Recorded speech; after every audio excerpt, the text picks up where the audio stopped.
No, it's a big road, it's right out on the street. Oh! 1181. Now I got you.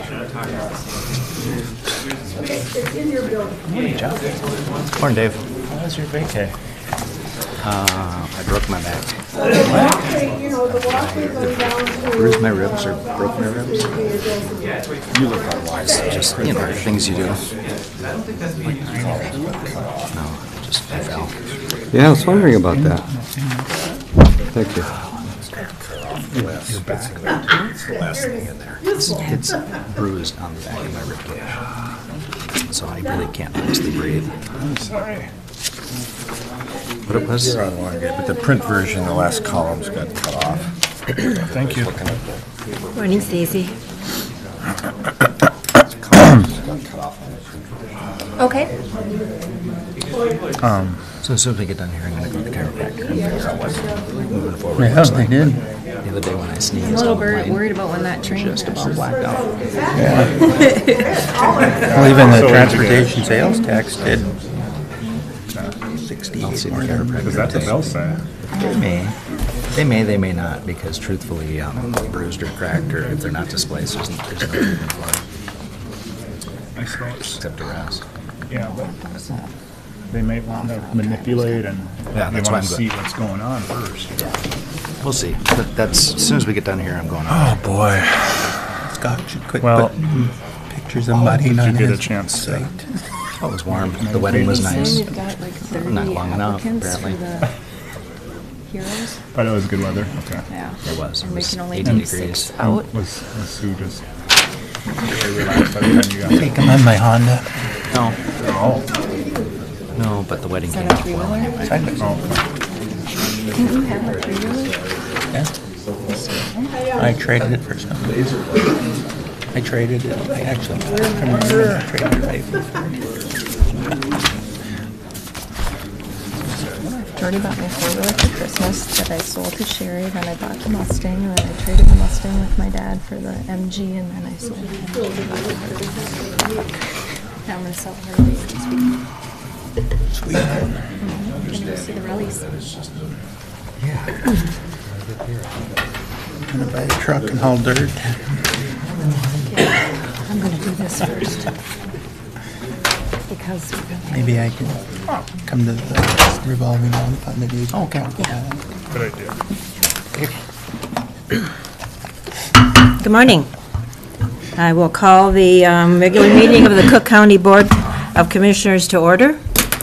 Our mission is supporting community through quality public service. Please rise for the pledge.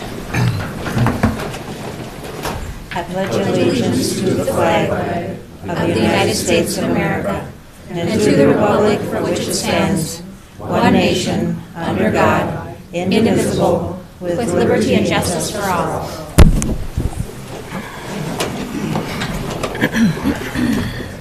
Are there any adjustments to the agenda? Madam Chair, I'm asking to consider a request for a federal recreational equipment grant. It's for a cross-country ski club for the Pincushion Trail System.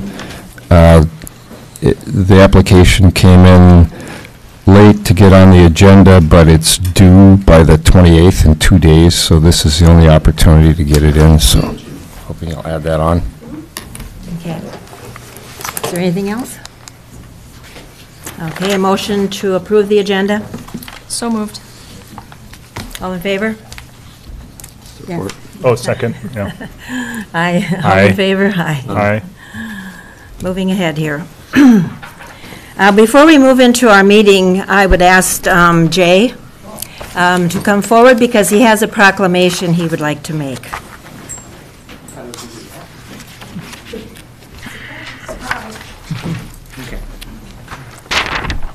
Madam Chair, members of the Commission, it's one of the few privileges I get as the mayor of Grand Marais to have the ability to issue proclamations of general interest and general benefit for the community.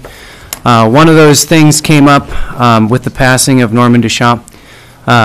He was a friend and a person who I could rely on to give me really honest and really good advice whenever I needed it. And on Bobby's recommendation, come and read the proclamation this morning, which was Norman's birthday and is the day that we designated as Norma Deschamps Day here in the city of Grand Marais. So without any further ado, there are lots of whereases. That's how these things work. So I'm just going to go for it. Whereas Norman Deschamps dedicated decades of his life to the leadership, betterment, and support of the Grand Portage community, and whereas his leadership and influence was felt beyond the North Shore through his participation in the Minnesota Chippewa Tribal Executive Committee, representing the 6 Minnesota Chippewa tribal reservations amongst the tribes, other local, state, and federal governments, and whereas his dedication, the Grand Portage Band of Lake Superior Chippewa, Kitchi Onagaming, promoted the understanding of traditional practices, preservation of culture, and stewardship of natural resources, which, along with the work of many others, has made the collective community stronger. And whereas the Grand Portage Band of Lake Superior Chippewa, Kitchi Onagaming, is an essential neighbor and partner to the city of Grand Marais, whose relationship is strong thanks to the life and example of Norman Deschamps. And it is hoped that this relationship will continue to grow. And whereas there is no word for goodbye in the Anishinaabe language, we show our gratefulness for the life of Norman Deschamps by wishing him Minawa Giguwabamin, or I'll see you again, and continuing offers of support to the Grand Portage community. So then, today it is proclaimed that it is Norman Deschamps Day. So, thank you for your service. We all thank Norman for his years and years of service and look forward to continuing these relationships and strong partnerships in the future. So, thank you. Thank you for that.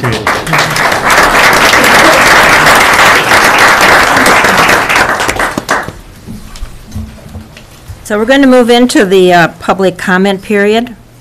And I see that there's several people here who evidently are interested in some part of our board meeting. It probably is the jail information, and it's only information.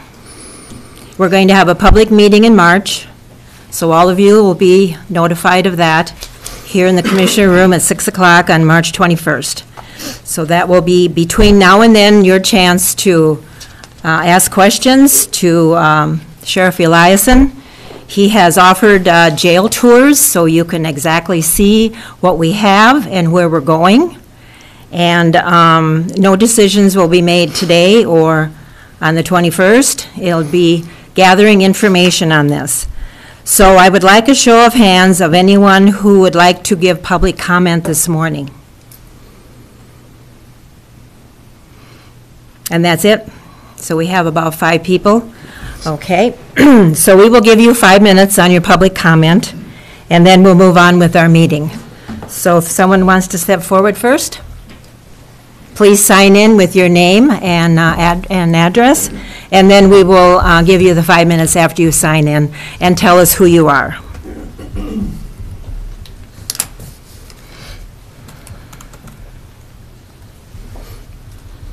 Arvis Thompson, District Number 1. Morning, Arvis. Good morning. Good morning. I'd like to ask a couple questions regarding the request for loan, which is on page 168 of your agenda. I'm not questioning the loan itself, I'm just questioning some history and background about all the loans. There is a list there of things that have been done in the past. And my question is, one, the Superior National is referenced there. I'm wondering how many loans and to how many dollars have been made to Superior National since 2010.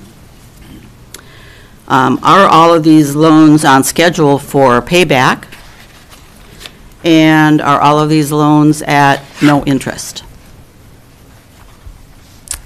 My second piece is dealing with the jail. Just a couple quick things. One is that there is a reference made that we need a facility for serving clients with mental health needs. And my question is, how do we see serving those clients when HDC is no longer here? They couldn't keep staff. What are we going to do? Are we going to recreate the wheel? Are we going to hire staff? Are we going to suddenly have a department that's called mental health for the jail?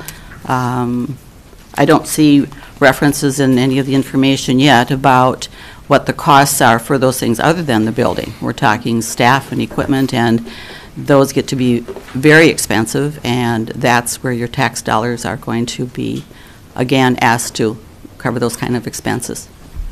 Thank you. Thank you, Iris.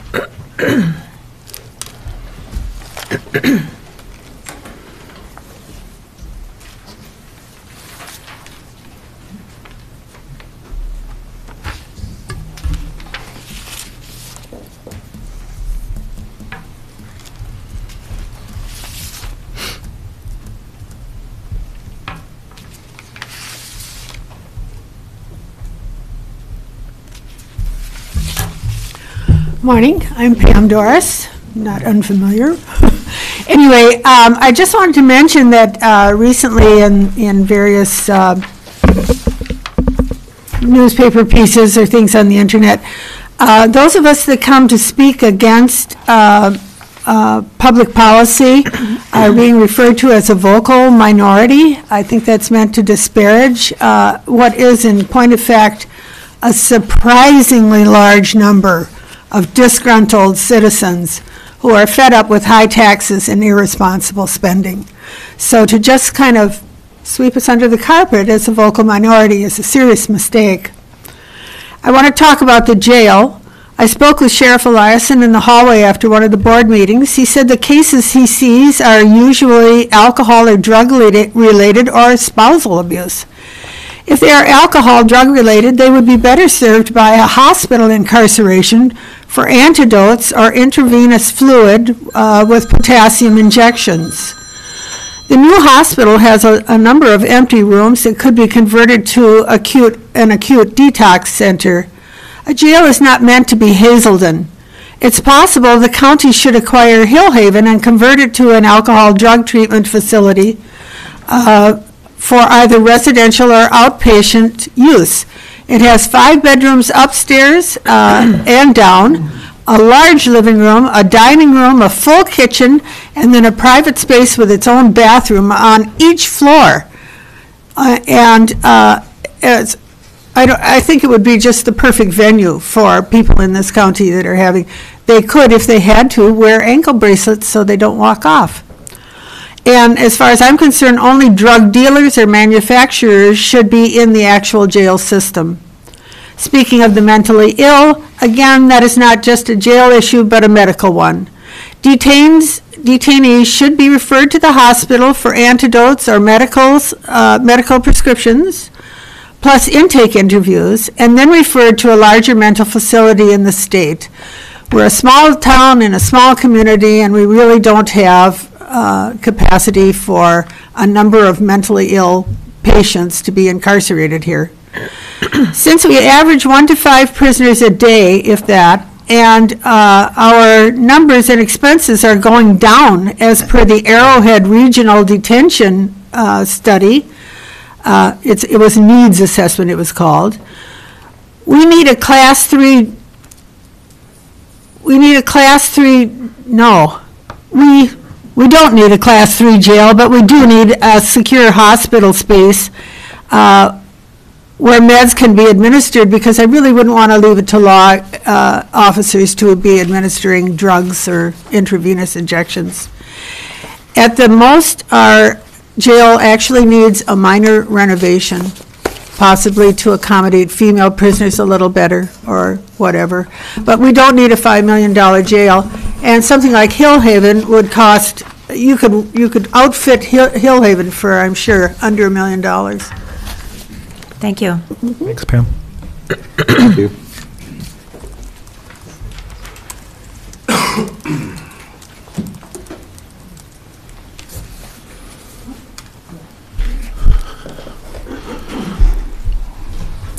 Good morning. Morning, Ben. Morning, Ben. Ben Peters, Grand Marais. So I've been doing quite a bit of research over the past several months, both with the assistance of Pat Eliason and Department of Corrections and ARDC. I spoke with John McNamara on Friday, and there's a whole lot more questions than I think we have answers regarding certain key elements for the needs assessment. It seems largely driven by average daily population numbers, and I could be wrong, and I'd love to hear if that's incorrect. But there are a number of studies available, ARDC, which is largely, I think, been ignored, and the Department of Corrections per diem information that they put out a report in 2016. And the numbers that stick out to me are that we have very, very low average daily populations. The county jail assessment suggests they're inflated numbers, I think, and but it also contradicts itself in a number of areas. I think the one assessment that I can agree on, the assumption is that the most recent data is the most relevant data. And I think if you look at recent numbers, you're going to see a sharp decline in population. The initial assessment indicates, and it says, although the current trend overall is down, it's expected that there will be a steady increase. I don't understand that. I think the statement essentially concludes that even though the actual data shows a reduction in population, we can ignore that in order to push a narrative supporting expansion. Even if the numbers themselves seem to contradict known information from the Department of Corrections, we know the DOC, and additionally supported by the ARDC study, showed that the ADP, average daily population in Cook County in 2015 and 16, was around 1.5. This study suggests that by next year we're going to be at 14. Something is wrong in the numbers, something is wrong in the reporting.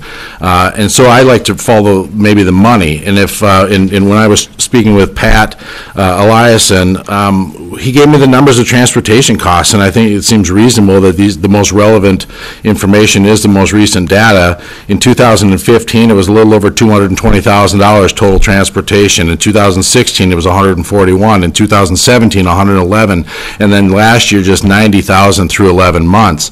I think that is relevant information. It shows a decline in cost, and it shows a decline in average daily population.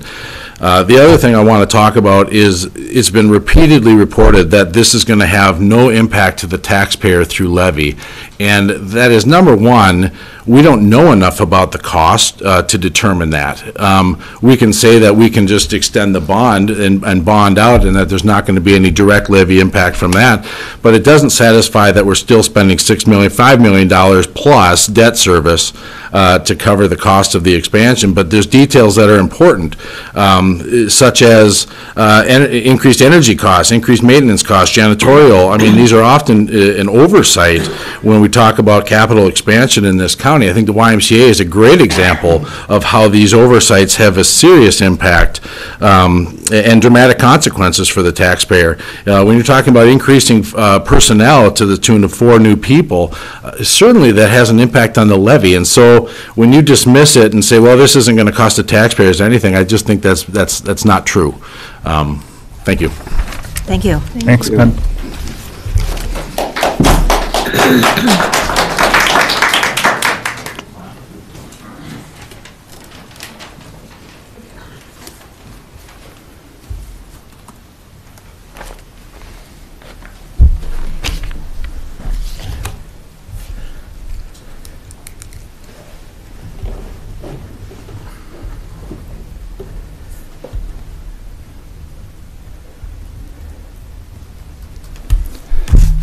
White Spec, Grand Marais. Ben said a few things that I'm going to say again because I think they're very important to repeat twice. But I'm here to going to speak about the crisis of this jail expansion also, and what makes this Wohl study the preferred authority. Both the ARDC and the DOC reports clearly demonstrate contradiction to the Wohl study. Has it been considered that the motivation of the Wohl study is to conclude the need for design? How is it possible that none of the county commissioners or the sheriff had seen the ARDC study? perhaps the single most relevant document conveniently ignored. Let's be honest for a moment, and this is what Ben said, and I think it should be heard again. Any rational person simply couldn't believe that our needs would jump from an average inmate population of 1.5 in 2016 to 14 next year. And this was, I'm going to repeat these bookings that Ben had said also, because I think it's very, very important. All bookings in jail stays are shortening, contrary to World Update, page 25 in their agenda. Why are we ignoring the fact that inmate transfers are down? All you have to do is look at the expenditures. $220,600 in 2015, well, this keeps dropping. $141,500 in 2016, $111,154 in 2017, and $90,400 through 11 months in 2018. 60 transfers in all of 2018. Now I'm going to talk about their guiding principles. 4 of them are completely a joke. At a minimum, we should immediately erase 4 of the guiding principles or goals for the whole project. Number 1, improvements driven by the commitment of the county to better serve the public. Absolutely and shamefully false. This project does not benefit the public at all, unless you're confusing public with criminals and public officials. It seems to me we put the needs of the people that break the law above the needs of us taxpayers. And we should know what happened in 2018, is what I'm saying. Number 2, be fiscally responsible. Hardly seems like this needs to be challenged. But if that is the goal, then why is this update failing to mention a single monetary value? Why is the question about debt service not being answered? The idea that we would spend $300,000 to save $100,000 is insane. The $300,000 is an estimate based on current salary benefits for 4 full-time employees. This doesn't even mention the $6 million, including debt service for the expansion, operating expenses, and so forth, sort of like Ben had said. According to DOC 2016 report, most currently available, Cook County has the highest per diem expenditures of facility operating in Minnesota, $948.60 per day per inmate. Wow, we got another first. Cook County is pretty popular in placing firsts in high government. We're all well aware of that too. They really need to just get rid of this idea entirely. If government cared about fiscal discipline, I wouldn't be here today and a lot of other concerned people. Number 3, provide adequate facilities located in the county. By every measure, we currently have an adequate facility. Patty Eliason believes the facility could operate as with continued cooperation from the Justice Department. Department of Corrections Greg Raucher told Ben, your holding facility could operate as is for well into the future and is adequate for the population of the county. ARDC recommended facility holding capacity expansion for many northeastern Minnesota counties, except for Lake and Cook County. Modernize, number 4, modernize aging and structure. Seems like aging is a subjective term these days. Is the YMCA also aging? The current jail is hardly old by any county building standards. We have to stop building empires and do the business of the people. We do not have a good track record in making good decisions. We can see what happened to the Y. We can see what with the business park. We can go down the road with the tennis courts, with everything in the county to the Superior National Golf Course. All it's been, everything the county has gotten involved in that I can recall has been pretty much a failure because of the administration don't make Orb responsible in the beginning when they built the Y, and now we're in a sort of a rat's nest there. Thank you, Lloyd. Thanks, Lloyd.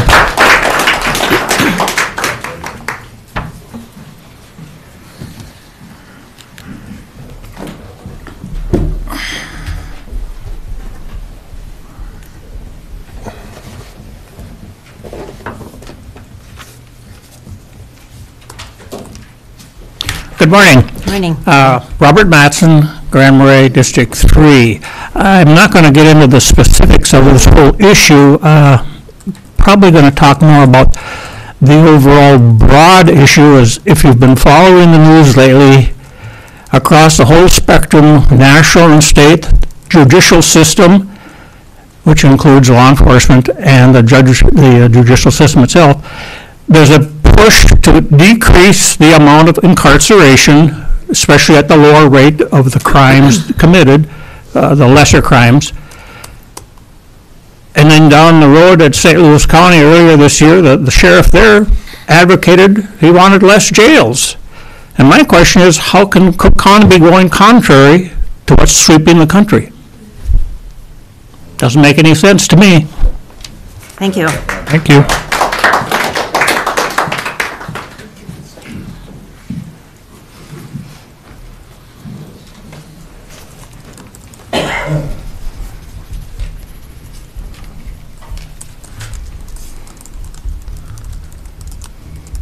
Hi, I'm Bruce Martinson. I just wish to make 2 points.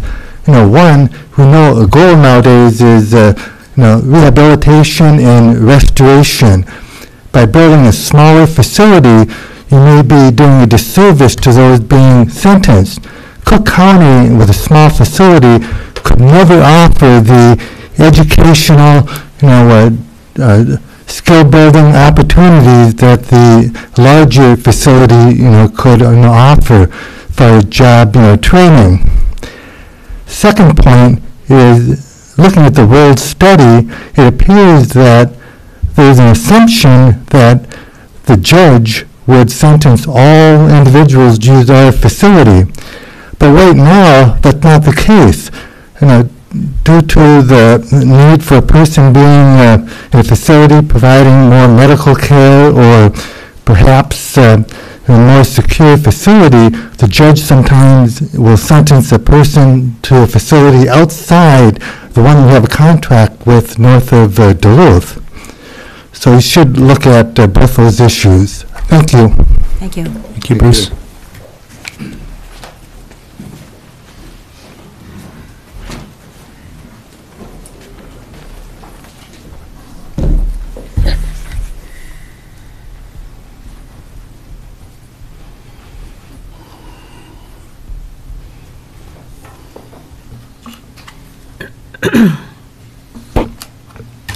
Good morning. Thanks for this opportunity to just share a couple of words. My name is Gordon Salisbury. I'm a relatively new resident to the community. Monday was the first day of our beginning our second year in Cook County, and so that makes me one of your guys. But actually, I look at the whole group of you as my team, and so I'm looking at speaking to my team. We followed what's going on in Cook County for about 8 years through getting the newspaper at our home previously, and have been following along all the way on this trip. A lot of remarks have already been made that I might have made in addition. The couple thoughts that I have is there was a remark in the newspaper on Friday that was copied over to Boreal, I believe, about the misinformation. I think the misinformation is out there. The idea that 3 or 4 additional, I'm talking about the jail, of course, the 3 or 4 additional spots, are those additional deputies, what is that information? Going to a Tier 3, is that the right language, Tier 3? Class. Pardon me? Class. Tier 3 facility. Tier 3 facility in Cook County makes no sense to me at all. The market to the east is a lake. The market to the north is another nation. St. Louis County and Lake County would be the only pieces of market where we could host their residents in our facility. Beyond that, the transportation distance for those other communities gets to be too far. They have other Tier 3 or other resources closer to them than Grand Marais, Cook County. Tier 3, I believe, would require support programs, professionals, psychologists, sociologists, those kinds of high-end, highly educated, highly paid professions that I'm uncertain that Cook County or Grand Marais currently has. If we go forward with the Tier 3, hire those kinds of persons, commit to paying those kinds of persons based on the census data provided through our own jail to the ADR and to the DOC, those professionals will be sitting on their thumbs 99% of the time with a 1.5 census rate. Trends in the United States suggest that pot will be legalized, recreational pot will be legalized, and once that happens, the potential or the likelihood of increasing our census is going to decline even more. The last and final thing I guess I want to say is that these people behind me who are here on the jail issue believe that that when the 5 of you were voted into your spots, they voted you in with the confidence and the trust as being good stewards of the resources of the county and the resources of the individual taxpayer. I believe the history that we can look back upon, some of the items that some of the other speakers have mentioned, the history suggests that you're compromising that trust by not being good stewards of the resources the county provides to you. Thanks for the time. Thank you. Thank you.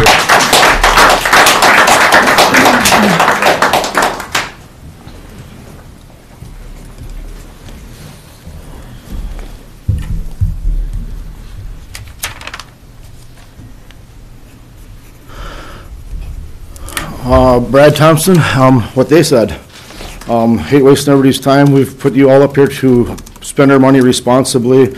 Don't think it's happening. If you want big projects, want is one thing. Do we need them?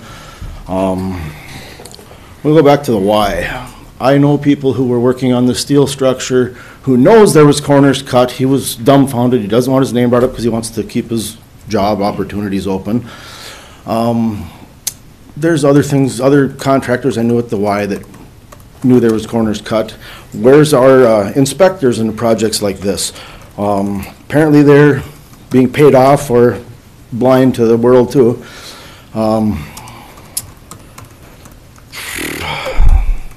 We're spending money that shouldn't be spent. Oh, all these studies to do big projects and all these architects. Apparently they're not doing a very good job. If we have to remodel these buildings that are big monstrosities and expensive buildings, we need an architect that's down to earth, somebody who's actually touched something, built something. Everything's falling apart. Why? Because somebody didn't do their job. I don't see the need for a jail expansion myself yet at the moment. Nobody can prove this to me. And if it happens, I sure hope we don't waste money paying these out-of-town inspectors and designers and engineers. And hell, Menards has done how many millions of buildings? Theirs are holding up. Why is our stuff falling apart? I got to go to work. I can't even afford a razor right now, so I got to go make some money. Thank you. Anyone else?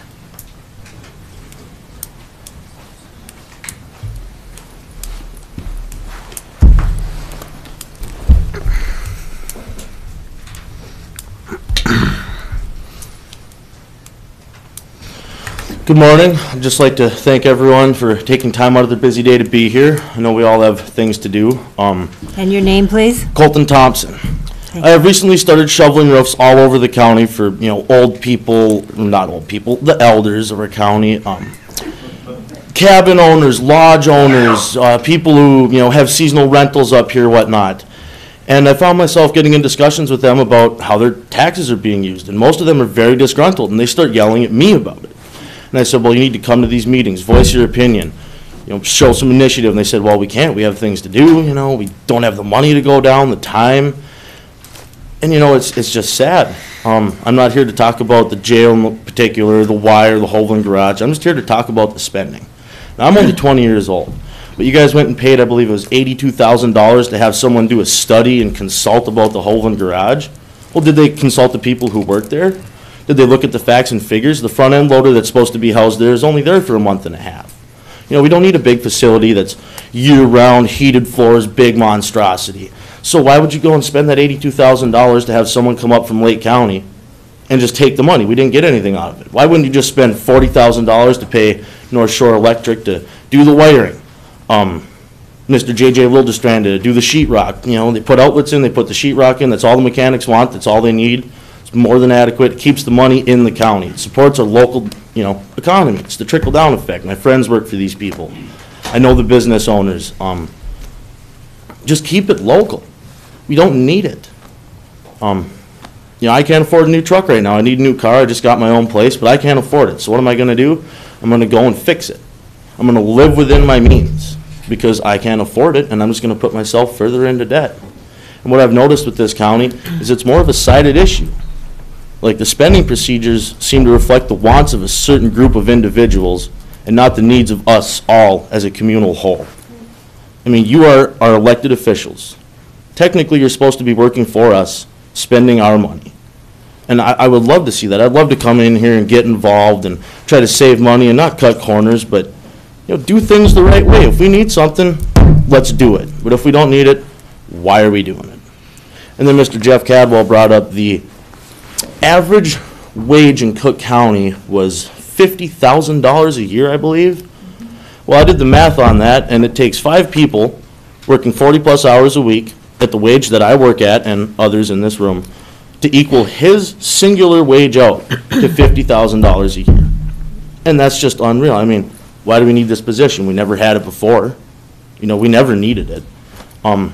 Ever since this county administrator position has been brought in, the levy's gone up, the taxes have gone up, the spending's gone up. I haven't seen any actual, real, tangible, you know, spending and building going on. It just breaks my heart. I'm trying to get my friends involved that are younger in the community. I'm trying to get other people involved. They don't have the time to come here. They're scared to speak in front of you guys because they feel like it will affect their business. And, you know, it's just sad. It disgusts me, it disgruntles me, and I just hope we can come to a common solution because this is just not good. Anyone else? Okay, thank you all for your comments. Please tell your friends and tell everybody that they can contact us through email. If they feel that they don't have time to come, they can certainly send a message to us through email, call any of us. We're open for any comments beyond the meeting here. But please remember that we will have a public meeting on the jail in March. Today, Patty Eliason will only give us information. You can contact him, of course, and all of us are open to your opinion. So thank you all. Moving on to the consent agenda. Anyone need to add anything?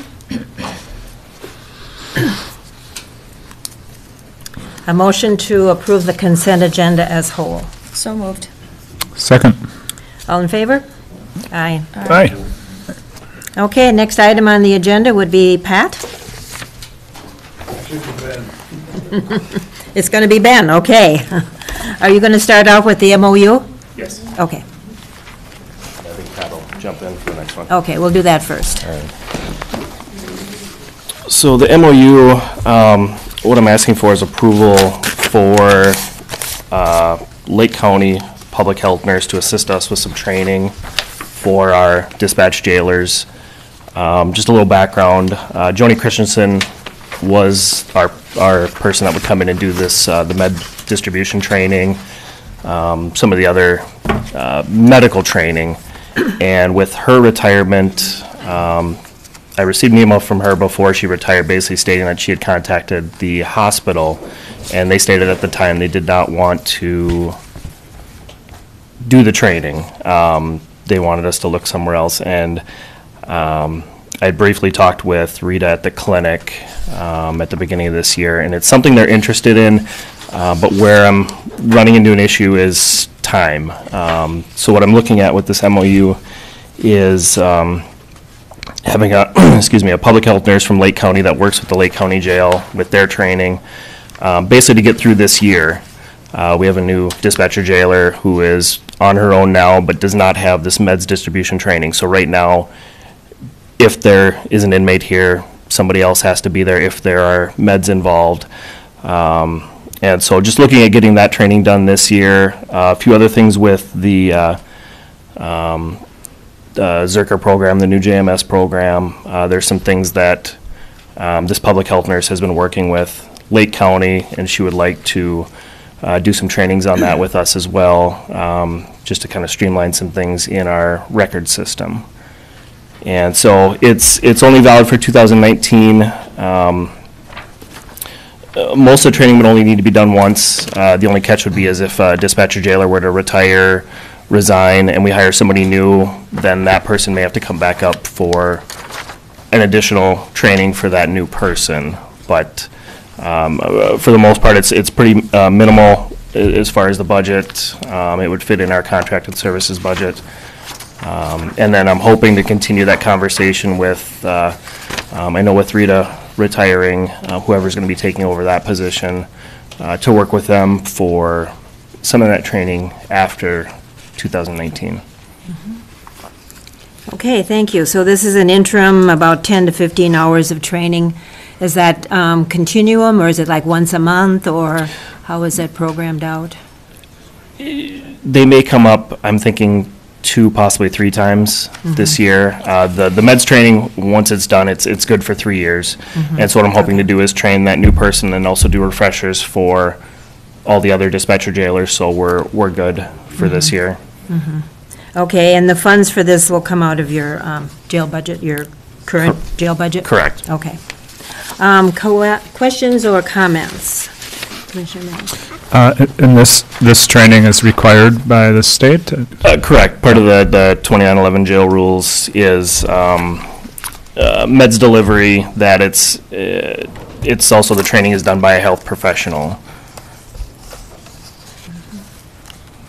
So this seems like a pretty reasonable solution, considering Joni's retirement especially. Thank you. Commissioner Bergeron? No comments. Commissioner Dukert? No questions. Commissioner DeJong? Okay, so then I'll have a motion to approve. So moved. Support. Any further questions or comments? All in favor? Aye. Aye. Thank you.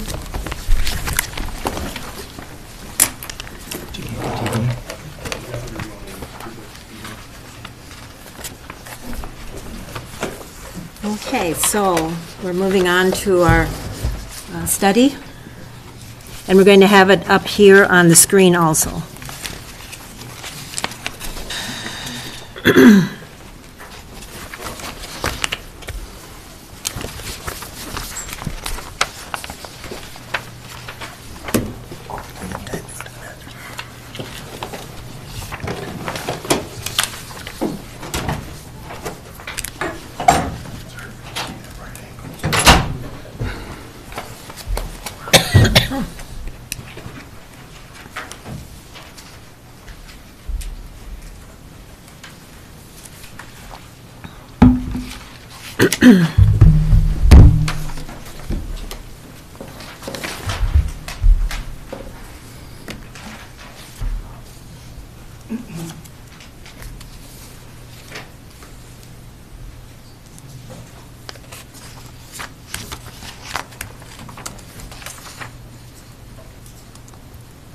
Before we start, could you briefly introduce yourself?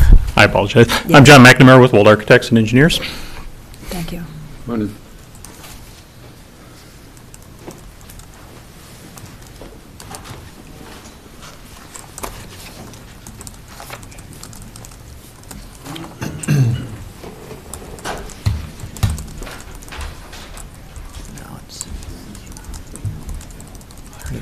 Perfect.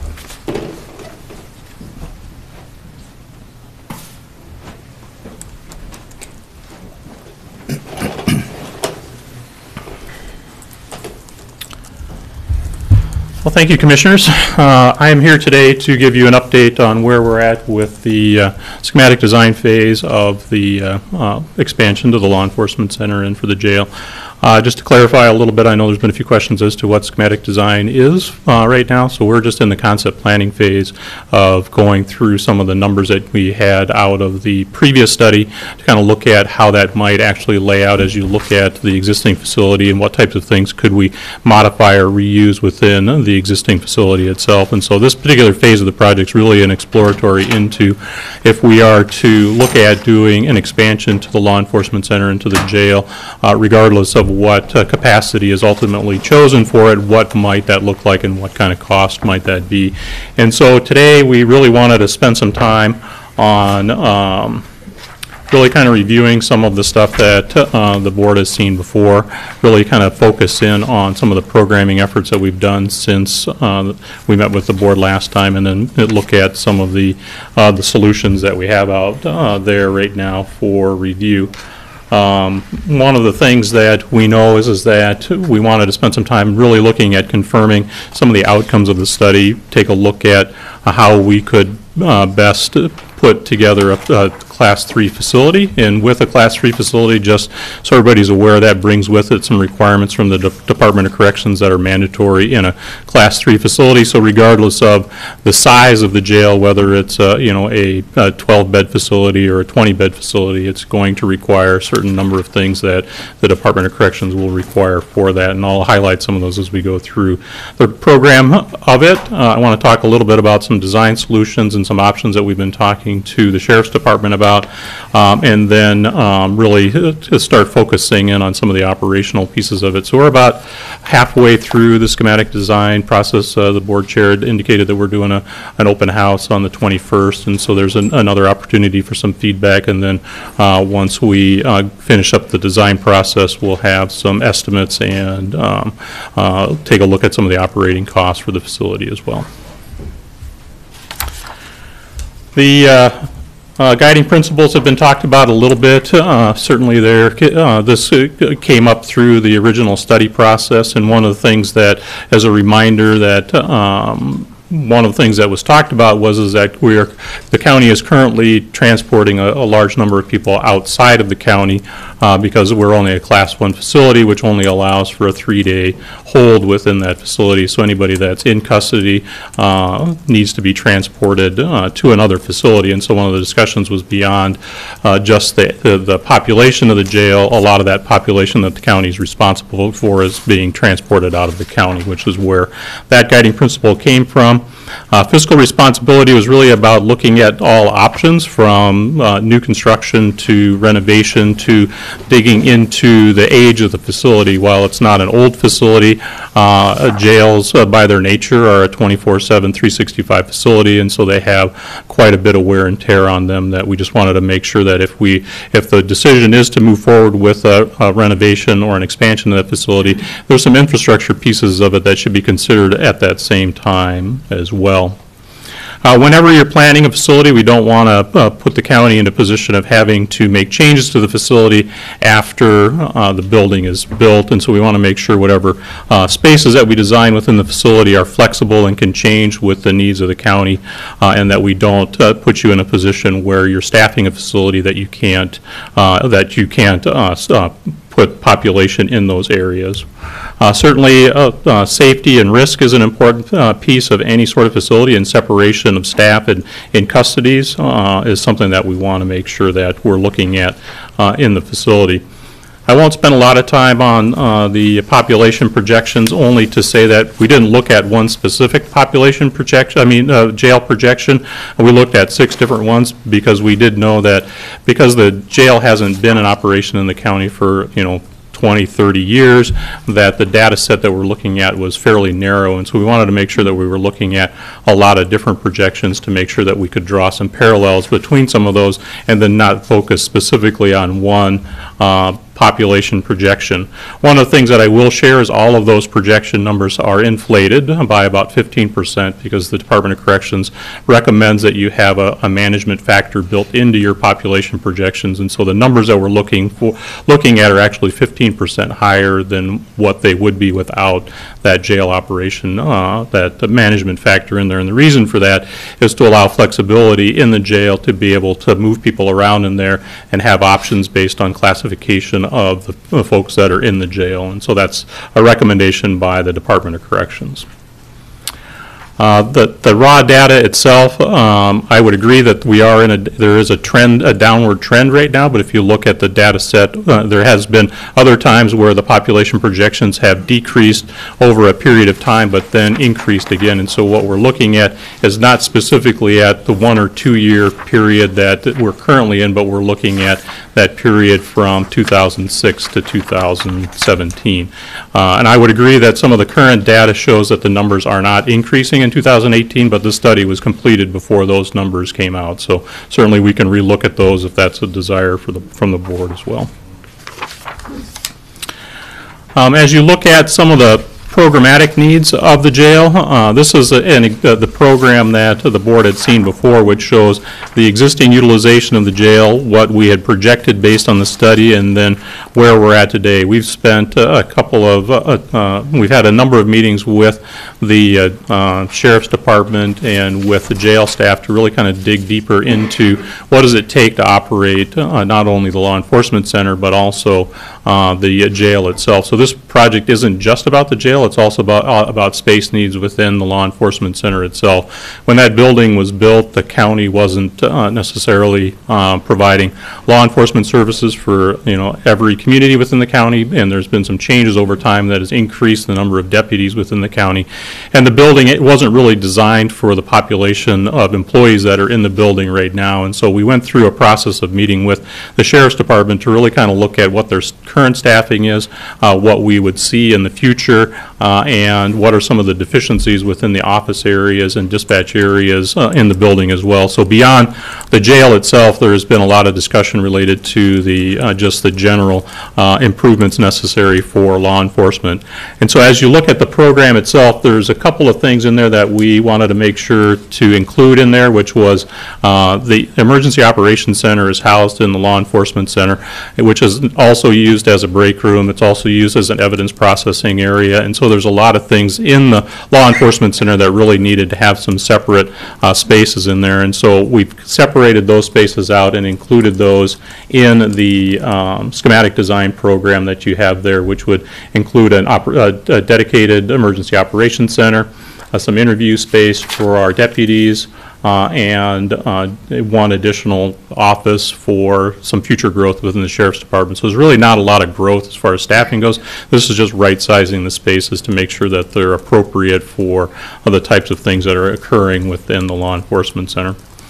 One of the other things that we spent some time talking about was providing some space for the evidence and evidence processing piece of it. Right now, there is an evidence area within the Law Enforcement Center that frankly is undersized for the amount of evidence that law enforcement is required to keep, and there's no area in there for them to process evidence and store it properly for the court process. It's one of the largest liabilities that the county has as far as chain of custody for evidence, and so we wanted to make sure if we're looking at any sort of expansion of the Law Enforcement Center that we provide the right type of space for our deputies and our administrative staff to be able to handle that information properly.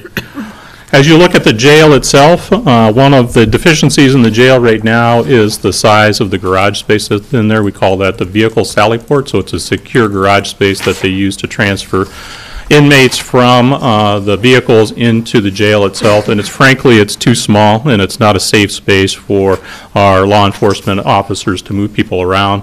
The vehicles barely fit in there, tip to tip in there, and trying to move somebody from a vehicle into the jail is very difficult through that space. So we want to make sure we have the right size space for the transport vehicles and the type of vehicles that are going to be necessary in that area. There are some holding cells in the booking area right now, so that space is actually in pretty good shape. The jail itself is in good condition. It just needs to be improved operationally for what we're trying to achieve in a Class 3 facility.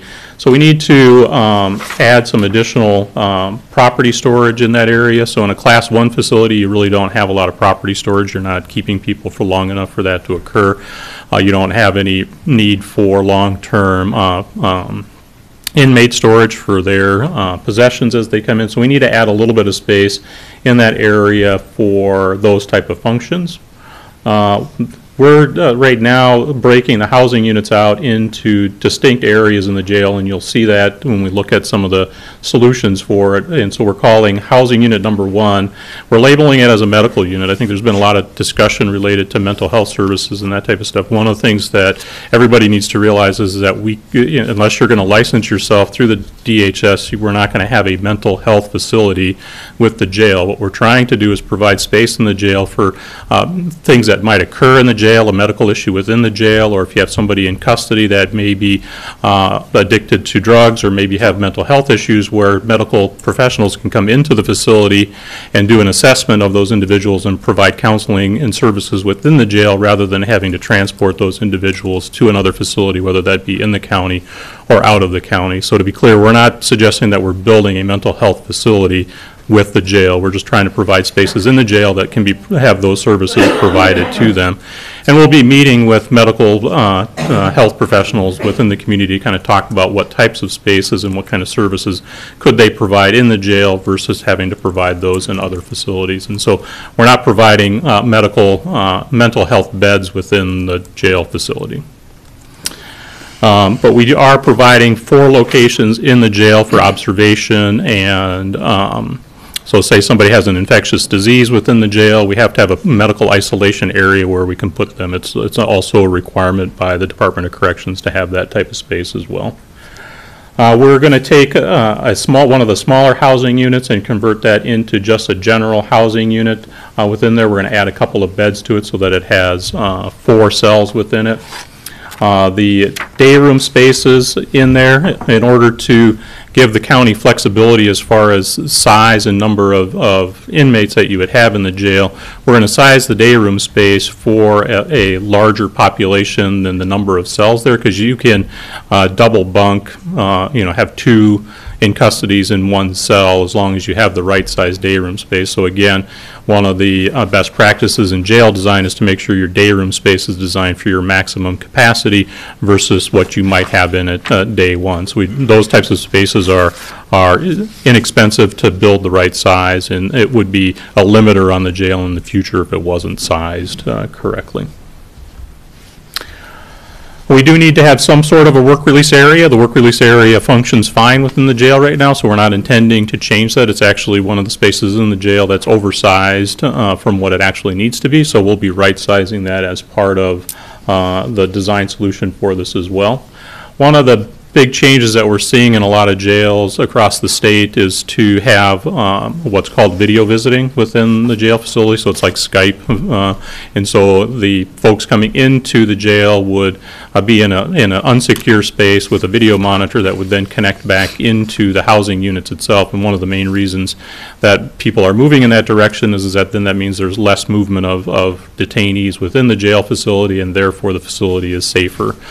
We will need to provide some level of contact visiting for attorneys to do paperwork with their clients and stuff like that, so we'll be creating at least 1 contact visiting space, but for the most part we'd like to try to provide some separation between folks coming into the facility to visit with people in the facility that way. And it also would potentially allow for flexibility in the hours of visiting, because you have more spots available for that to occur. The other change within the jail is obviously adding additional housing space, and so we're suggesting 2 flexible housing units that could be used for male or female, and that way we have the separation that we need for those, and those units would be 6 cells each, with the capacity of adding additional capacity to those by doing some additional double bunking in those locations. One of the things that we're also suggesting might be important to have is some additional conferencing space, or what we call small program spaces. And so beyond the large multi-purpose room, which is a recreation space that's required by the Department of Corrections, it's nice to have smaller meeting spaces for religious programming, could be education programming, it could be mental health programming that could be specific to each of the housing units, so that professionals can come into the facility through a programming function and meet with in-custodies in there to provide those services that have been talked about. So those are important spaces to consider as well. In looking at the total size of the facility, we had projected about 17,500 square feet of total size. That includes the existing building, which is 8,600 square feet. And right now, our schematic design program is tracking right at about that same size at 17,500 square feet. So while we've added a couple of additional spaces in there, we haven't increased the overall size of the jail just through efficiencies and reuse of some of the spaces that are in there currently. So if you look at, from a solution side of things, one of the things that we started to look at is how could we expand the building in a way that would be beneficial for the law enforcement center, but also allow for expansion of the jail itself. It's always been kind of known to us that the building was designed to expand. So the original solution for the facility looked at having a expansion off of the law enforcement center on the site, and then the way that the jail corridors are designed right now is it's fairly obvious to us that the jail was designed to expand in the direction that we're currently looking at right now. So along the south side of this diagram, or the bottom of the diagram, is really where the existing sheriff's offices are right now. We would be intending to reuse those spaces as they are right now, potentially moving a few people around based on adjacencies that are needed. And then adding on some space for the Emergency Operations Center. The evidence area is in the middle of that diagram near where our patrol area is going to be.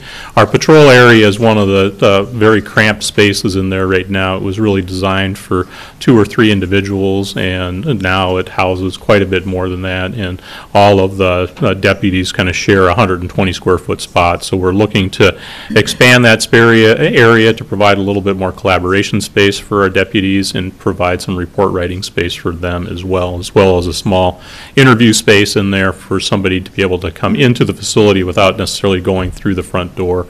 So there will be, similar to what's there now, a side door off of the parking area. But one of the things that I wanted to share with the board is that with a Class 3 facility, there are a couple things that you'll need to take into consideration. One is how are we providing food for individuals that are in the jail. So we're looking right now at providing a small kitchen in there, which would have cooking facilities in it that you could either hire locally for somebody to provide cooking services for the jail on a contract basis, or you could hire it out to various contract cooking firms in there. But we want to make sure that that kitchen area is outside of the jail perimeter so that we can bring in food and people in there that don't necessarily need to be in the jail. So again, it's that kind of safety and separation of the staff and our in-custodies in there. The other thing that we will need to provide is some level of medical support for the jail. A lot of smaller jail facilities will use a contract person for that, either through county services or the hospital, depending upon what makes the most sense long-term for the county. But again, we'd like that space to be near the perimeter of the jail, but not necessarily in the jail. One of the things that will have to be decided is, are we going to be seeing individuals that are incarcerated in that space, and the simple solution for that is to extend the jail perimeter out to include that medical area if that's the direction that the board decides to go. So we place that space near the jail, but slightly on the perimeter of that to give some flexibility in how you might want to manage that in the future.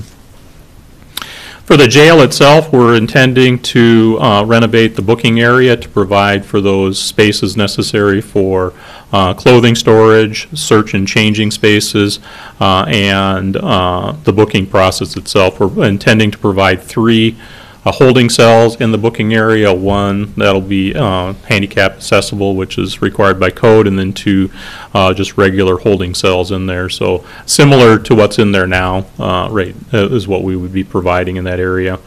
And then when you look at the existing jail, there are currently in the jail 2 housing areas in there that have, one of them has 3 beds in it and the other one has 2 beds in it.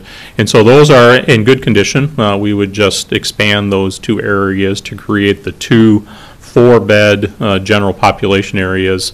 The value of having these as smaller units is it gives you flexibility in who you might house in those locations. It could be that you have a small number of females in the facility that warrant a smaller housing unit and not necessarily a bigger housing unit. It might be that you have what we call segregation, which is shall I say, the more rough folks that you might have in your facility. You might need a smaller location for them. It also gives the jail administrator some flexibility in how he moves people around. Say you've got a couple of people that aren't getting along in a housing unit, not having flexible spaces to be able to move people into requires more management within the housing unit versus being able to separate those individuals within the jail. So one of the things that we had landed upon is having smaller, more flexible housing units was better than having one larger housing unit within the facility. In the center of the diagram is called a multi-purpose room. That's a 500 square foot space. That's what's the square footage that's mandated by the state for a multi-purpose space. Where the current work release area is, we feel that that area could also be, part of it be repurposed into a flexible program space for larger classroom type functions. So if you have a number of people that could use some education services or a religious programming that's a more of a group activity would be in those larger spaces. And then some of those smaller conference spaces would be more proximate to the housing units to be able to provide some of those other programming services that you might want to provide for folks that are in the jail. From a site perspective, I just overlaid that diagram onto the existing site, so you can see that the site, it fits on there pretty well.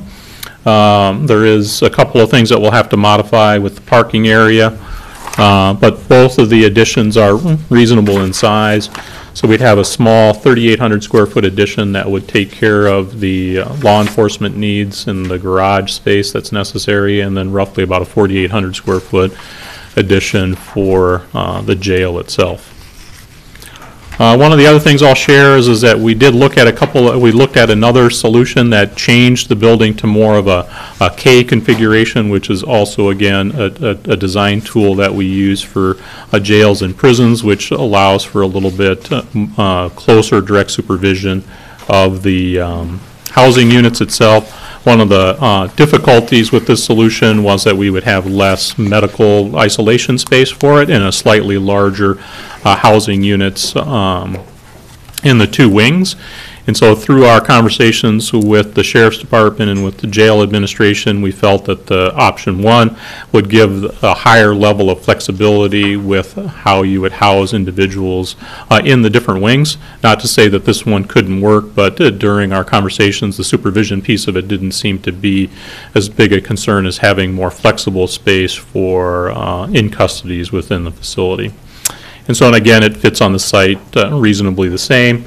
Size of the addition is a little bit smaller only because our medical unit is a little bit smaller as well. So with that, what we're looking for is any feedback from the board. We'll probably, between now and the 21st, look to do another design session with the Sheriff's Department and jail staff to just kind of continue to further the design solution. As was mentioned, we have a community meeting on the 21st to answer any more detailed questions that folks might have on that. At some point, we certainly need to meet with the city to talk about site development pieces of it. Are there any zoning or code things that would be governed by the city? Just to answer the one question related to code enforcement and inspections, because this is a licensed state facility, inspections would be done by the state of Minnesota, not by local jurisdiction, just by virtue of how it's licensed. Just I'll be clear on that. And then design approval, we would look to get board feedback on the final solution, and then the cost and operating stuff towards the end of April, May timeframe, depending upon feedback and timing on some of that type of stuff. So with that, Madam Chair, I would send it back to the board for any questions. Okay. We'll open it up for questions or comments right now. I guess I would have a question. Could you elaborate on the Class 3? You indicated that food would be a part of it, cooking in or having food brought in, and medical support. What else would be needed in a Class 3? In a full-time jail or a Class 3 facility, you're required to have recreation spaces and program spaces to provide those services that we were talking about. The 500 square foot recreation space is required, whether it's a Class 2 or a Class 3 facility. The program spaces will be something that will be dependent upon the types of programs you want to provide.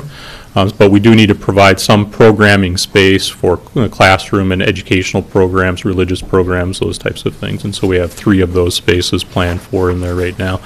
The other requirement that comes with a Class 3 facility is that the cooking or the food preparation, and there are a lot of options available for the county on how you do that, and we just want to make sure we're providing the space necessary to give you some choices related to that.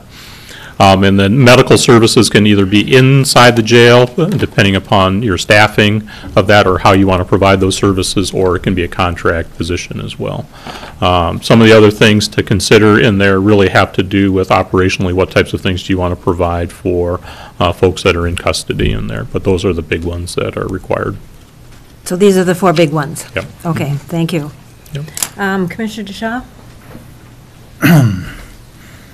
What would be the cost difference or size difference if we did a Class 2 versus a Class 3? The fixed things probably wouldn't change, the ones that we had just talked about. It would just be a matter of how long you can hold people between a Class 2 and a Class 3 facility. So it really gets down to the bed capacity that you want to provide will dictate the cost related to it. And so if you're going to provide a facility that has the bed capacity up to the 34 that were proposed that you could get up to with what we have there, then there wouldn't be any change between a Class 2 and a Class 3 facility. Just it's a matter of how long are people allowed to stay there. Okay. I was at a meeting last month or maybe the month before with Sheriff Littman from St. Louis County. Mm-hmm. And I believe St. Louis County's average stay is only like 14 days. Is that different from? I forget what our average length of stay here. I thought it was like 6 to 8 days. So it's not. Your average length of stay is shorter than St. Louis County. Commissioner Dukert? Is there going to be ITV set up in the medical room? So if we don't have a person in Cook County that can do medical response, we can use ITV? We certainly can do that. We haven't really talked specifics about technology yet. Okay. But You talked a little bit about technology with visitors and inmates, so I'm guessing there's the capability to do that. Yes, there is.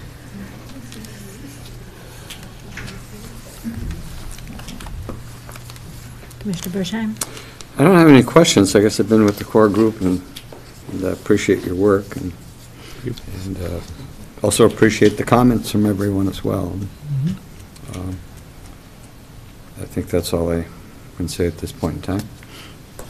Commissioner Mills? For the benefit of everybody, I was hoping you could just go through the differences in the Class 1, 2, and 3 explicitly, so we're all on the same page, audience and the board. You're going to tax my memory on all of this. Well, as best you can.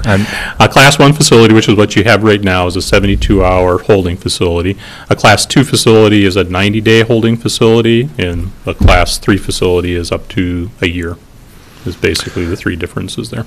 And I know we haven't talked a lot about costs at this point, pretty broad and a little vague. I'm hoping as we move forward that we can get we can break things out a little bit. Possibly the bare minimum that would be required, as well as the differences in the different editions, the cost of the law enforcement edition versus the jail edition. Sure. And just see all those different components separately. And I know that it's not necessarily easy to break that apart. But it'd be interesting just for the benefit of the group too. Also, what kind of a lifespan can we expect from the building itself? Not necessarily the heating system or whatever, but just the structure. Sure. I like to tell my clients, as long as you maintain your buildings, they'll last forever. right? You know, where buildings break down is when you neglect them. You don't replace the roofs in a timely fashion. You don't replace the windows. You don't tuck point the exterior skin. Water is the worst enemy of any building, and so that will deteriorate your facilities over time. Any time that you let the mechanical systems go too long, and we have moisture inside buildings, that again will deteriorate buildings.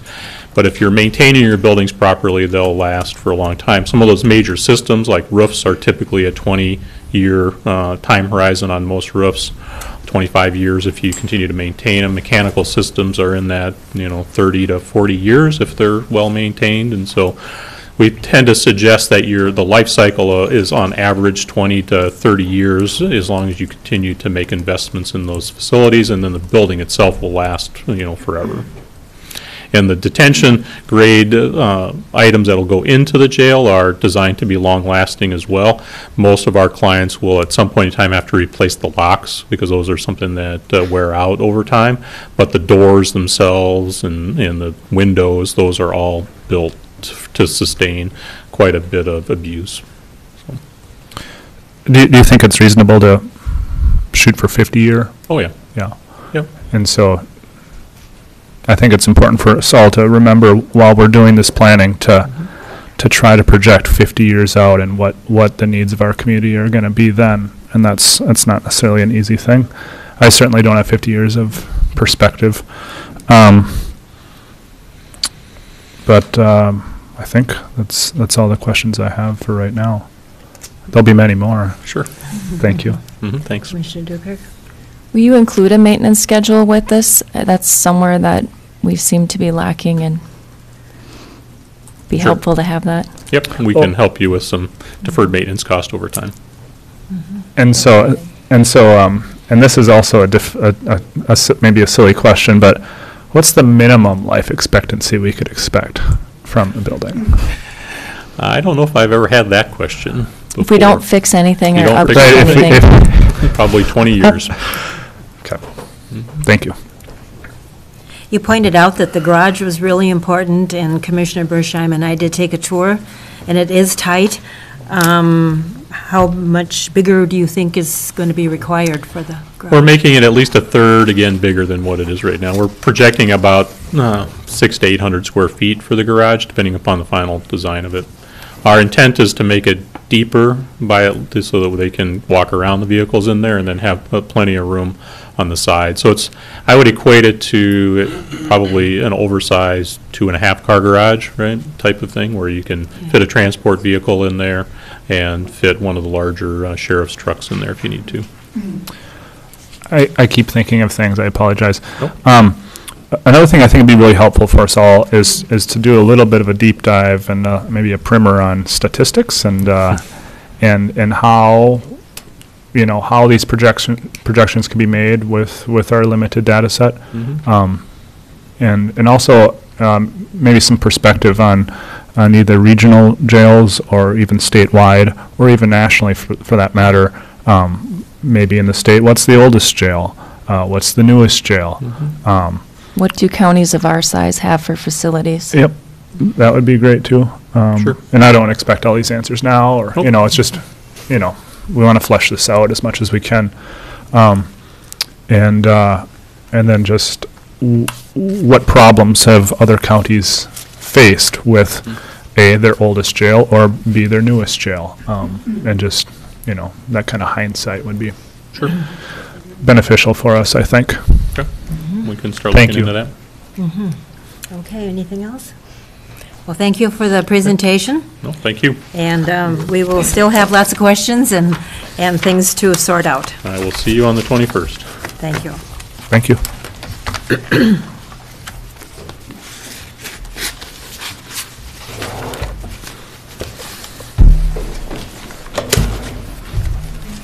Okay, we'll shuffle along here, and we will have a report by Rena. Two different areas.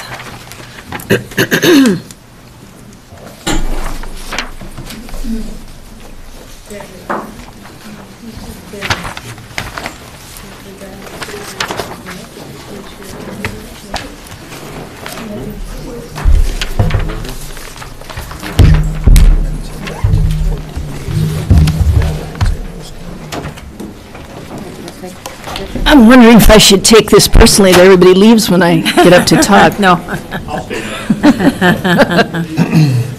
That's what's not counting. Morning, Madam Chair, Commissioners. Morning. The in and out. I had my setup here and I lost it.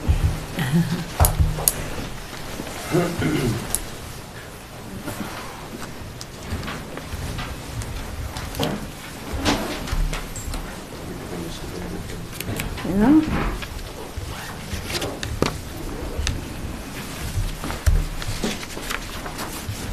Come on.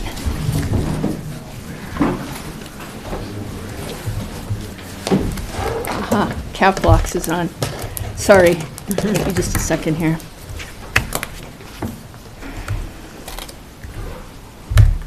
There we go. All right.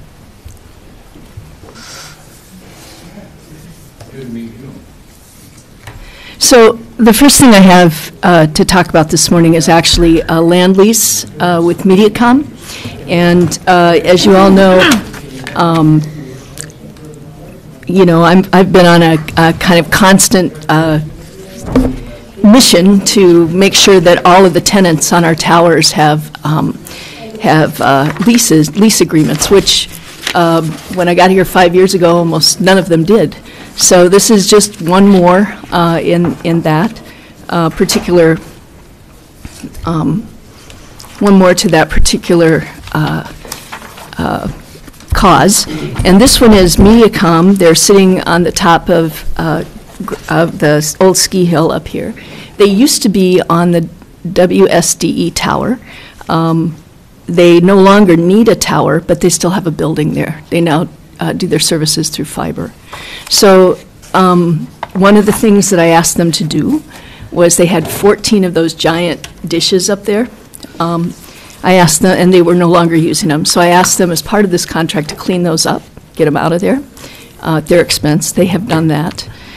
This contract is for a small piece of land, about 20 by 70 feet, where they have a building and all their connections come to. The amount of the lease is $4,800 a year with a 3% escalator. More important than any of that is it kind of takes care of a lot of the liability issues of having people on our land that didn't have contracts. So I think the place where I asked for this money to go is to against the operational budget of 221. And I budgeted that way last year, assuming that this was going to happen. So I'm just asking for approval on that. Okay. Any questions on that, I'm happy to answer them.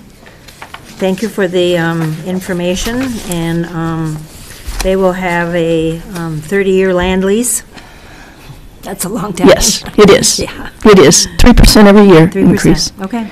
And they can get out of it by giving us advance notice before a renewal at each 5-year point. And remind me, what does Mediacom do?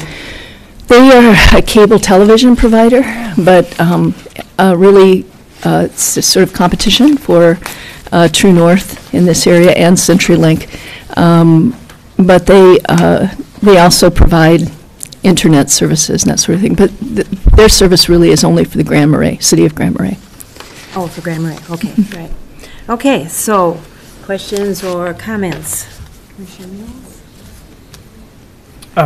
No, I think it's a great way to bring in a little bit of revenue for our programs, or operations rather, I'm sorry. What is the process with a company getting a lease on our land? Well, in this case, they've been on our land for quite a long time without that.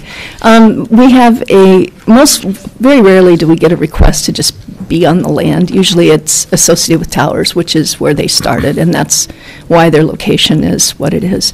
But we have a tower request policy and process, and those things come in to Rowan. He discusses what they're looking for.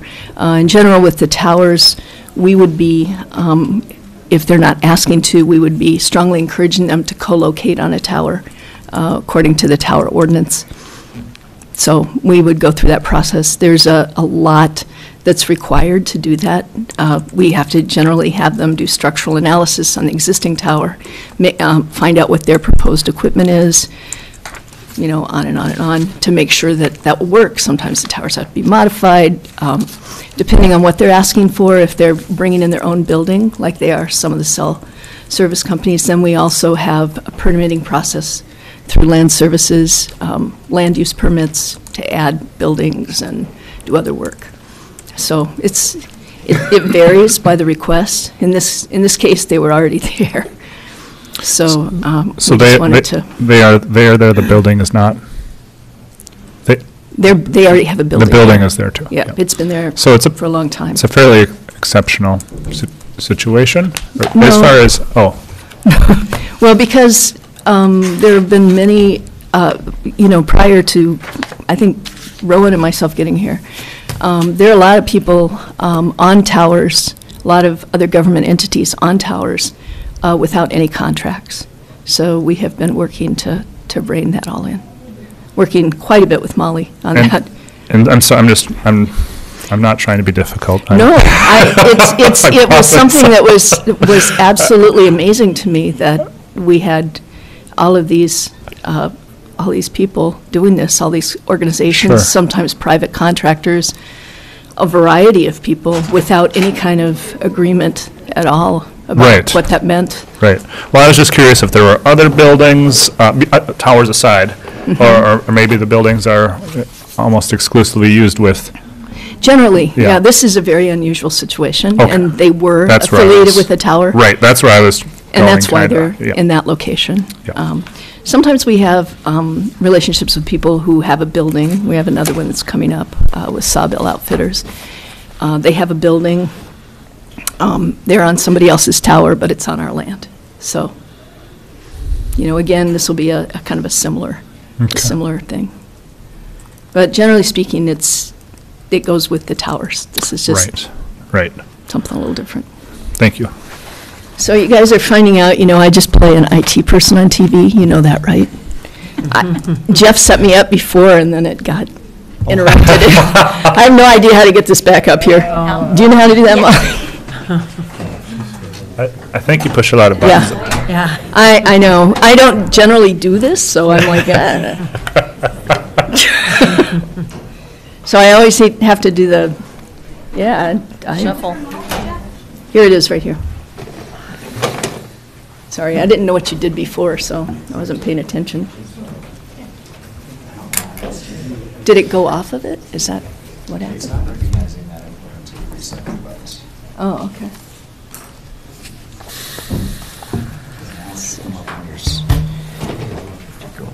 Over here. Yeah, I went to the Connect and nothing was happening. Oh, you would have project, okay. There it is. I think it's okay, but, you know.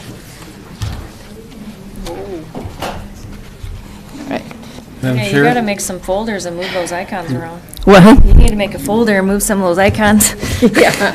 I have a lot of things going on that I'm I see working on. that. Those are almost all in progress documents. I missed the start. Do we need a motion on the MediaCom lease? We're not done We're discussing. not done it? Okay. She's Brady. Some of us haven't had a let's see chance what to it talk. does. Oh, I just walked. She's just trying to prepare. All right. And I might add to Tim, I think we're going to put you down on the list because we have some folks who have been patiently waiting here for over an hour. And so I'm going to, after Rena, I'm going to go to their request, okay? So, you know, I got kind of caught up in this. You guys voted on that contract, right? No, we're not done us. discussing. We're waiting. Okay, I was over here going on to Sorry. the next thing. That's why I thought, wait a minute, we didn't vote on that. All right. Okay. Sorry. So before we move on to the next one. Sorry. So we need a motion to approve the. Jenny. No. I'm sorry, I'm gonna lose grip with reality here. We're not done discussing. You No. started with Dave, and you haven't Okay. let the rest of us ask Okay, questions. yes, Commissioner Duker. No, Myron. Thanks for what you do. I'm on the Public Safety Committee, and I know you've been working hard on the towers, and you and Rowan, and it's just part of doing business. Okay. Business. And my question's for Molly, and now she's gone, but Rena might be able to answer. Has Molly reviewed this contract? Yes. Okay. Yes, she has. Because we make a lot of motions with pending attorney review, so I just want to know. No, she's, and as you know, about a year and a half ago, maybe 2 years ago, time gets away from me, we created a standard contract, standard lease agreements, and so that's extremely simplified our process with Molly, and with negotiations as well. Before that, we were taking other people's lease agreements, which didn't favor the county. I think ours now leans in our direction. So that's made the whole process a lot easier. And Dave, I've had meetings with Rena when she first got here about all sorts of interesting things. So there has been a ton of work in that department with not only Rena on making sure that we have contracts and agreements, and that it's not things where there was a conversation 20 years ago with some staff somewhere that it's all good to go. And so great appreciation for the work in that office and why we have this, and that's why you're not asking dumb questions. I mean, we've just had things and buildings gone up and probably had land service permits allowing them to do that, but we had no official contracts for those. So it's been years of a lot of work and sorting out who's where and when and how. So thank you. Yep, and we're not done with that. I would add, we have probably about 6 more entities. Most of them are on several towers. People like U.S. Forest Service, DNR, Border Patrol, Greater River Energy, that are on multiple towers that we need to, that we have on our project list for the next year, year and a half. Try and make sure we have agreements with all of them. Commissioner DeShaw? You done? Thank you. Thanks for what you do, Rena. It's my privilege, really. Okay, are we ready for a motion? So moved. Second? Any other questions or Point comments? All in favor? Aye. Any opposed? Same sign. You can pick. Okay, Thank you. move on, Rena. All right, so this is actually something I try to do every year. Try to come in and give you an update on what my department's been doing, why we've been doing it, and where we plan to go in the near future. And by near future, I mean 18 to 24 months. So what I will go over today is, for the sake of people who haven't heard it before, a little bit of an overview of what the department does, what our responsibilities are. We'll look at what our strategies have been for the last 4.5, 5 years, what the results of those are, what we've tried to accomplish against those strategies, and then we'll look at kind of our revised vision. We've just done some strategic planning in my department, so we've revised our vision. We have some new strategies. Some of them are a little bit just the same as they were before, but they've been fine-tuned a little bit for the future, and then what projects we anticipate doing that. So that's what my agenda is this morning. I hope that works for you guys. First of all, I just want to talk about the fact, and this is a very important fact, county government has existed in place for a long time, a lot longer than IT has. And many of the things that county government does today are very much the same as they were 100 years ago. Recorder's office, auditor's office, public safety, those departments which counties were actually created by state governments to do very similar work around land deeds and budgets and, taking care of bad guys, all that stuff. So, I'm sorry, my things are popping up on my computer. Oh, sorry. Turn down the sound, maybe. So I don't hear that. All right. That's not to say that we can go back to days of no technology. I don't think there's any way that can happen. Largely, that can't happen because everyone from the outside makes us use it. So the state, federal governments, as we deliver the services that they mandate, they also have computer systems that they insist that we interact with. And also, I think the public really expects us to deliver our information on the website, through email. The public would wonder what we were doing or not doing if we basically didn't have those things available. In addition to that, the world keeps changing. As we know, it becomes more mobile. Our devices, we want to get information there, not just on a computer at home. So it's constantly kind of moving, and technology is an important part. But I think it's really important to look at the mission here, which says our mission as the MIS department is to provide technology solutions that enhance the delivery of county services. Technology, for technology's sake, doesn't necessarily do that. So it's really important that what the decisions we make, the way we approach our job, is always looking to how can we improve what other people do. When we improve what we do, we should improve it in such a way that it improves what the other departments do. And that's really our mission.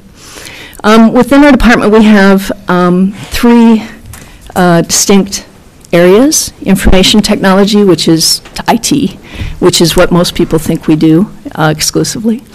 We also have GIS, or Geographical Information Systems, which is all about the mapping, but the online maps, the layers of information and data that run so many of our systems. And then what you often hear us in here talking about, the ARMOR program, radio communication for public safety. You could make the point that these could be in separate departments, and in many counties they are.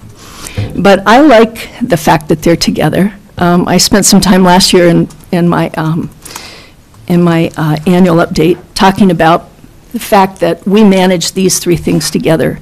We manage them together to get benefits that we might not if they all had different visions. So having a common vision for them really gives us a way to maximize the value of all of these things. Throughout this presentation, I think you'll see that my bias is about operational excellence. How do we create an infrastructure that's dependable, reliable, secure, that all these other things can ride on top of? And just give you another example, like, when I was a lot younger, when I could still walk from not downhill skiing, I played tennis. And the truth is, if you didn't work on your fundamentals, there was only so far you could get. You can only get so good if your fundamentals aren't good, if your step isn't right, if your swing isn't right, if all of that. And that's really kind of the same here. You can have all the shiny things in the world, but if your system isn't up, if it's riddled with security issues, if people don't know from day to day if it's going to work or not, it doesn't matter what shiny things you have. So getting that foundation right, that infrastructure right, allows us to build on and expand to newer technologies like mobile technologies. And it's just my bias, and you'll hopefully see it throughout this. So how do we not only get to a place of a good foundation, but how do we continue to improve it, and how do we sustain it? And that's what we've worked on for the last few years. And so I'll go into some more detail on that. Oops, sorry. So the 3 departments, information technology, is, like I said, it's what people think we do. And there's kind of 2 parts to this. One is the infrastructure that I just spoke to, the network and server infrastructure. It's the backbone. It's the stuff that not only connects all of our components together, it's the stuff that connects us to the rest of the world. And I think our primary accomplishment, at least a couple of years ago, was improving our internal network so that we could take advantage of the fact that we finally had broadband. That involved almost 8 miles of recabling within this building alone to go from Cat 2 to Cat 6. It involved putting in new firewalls that had bigger portals so that information could move through more smoothly. It involved taking servers that were 10, 12 years old and getting them updated to new ones when their life cycle should actually be about 5 years. And it's important to do that because old technology that's been around for a while, that's no longer supported by vendors, becomes security risk. And security risk or problems for a lot of reasons. One is data. We have a lot of private data, we have a lot of public data, and we can't afford to have somebody sabotage that. So this foundation is also very critical to our 24/7 public safety technology and future development of other applications. I would say that, let's see, one way that we have done this, I mean, I have 4 people, 1 person in each of these areas, okay? And no real overlap in their skill sets at all. So one way you can do that without increasing how many people you have is by simplifying, by standardizing. You know, we got rid of Unix systems and other kinds of things. We simplified, and we've standardized to a Windows environment, and it's like the Henry Ford thing. You eliminate diversity, and when you do that, you can become more efficient and more effective, and you can manage a lot more with a lot less, and that's what we've tried to do in the last couple of years.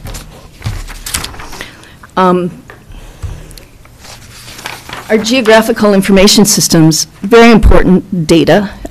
Kyle said when I first got here, he said, he argued with me that 80 to 90% of all the county's data was GIS data, which I thought was, well, I didn't say at the time, but I thought, yeah, you're right. But actually, he is right.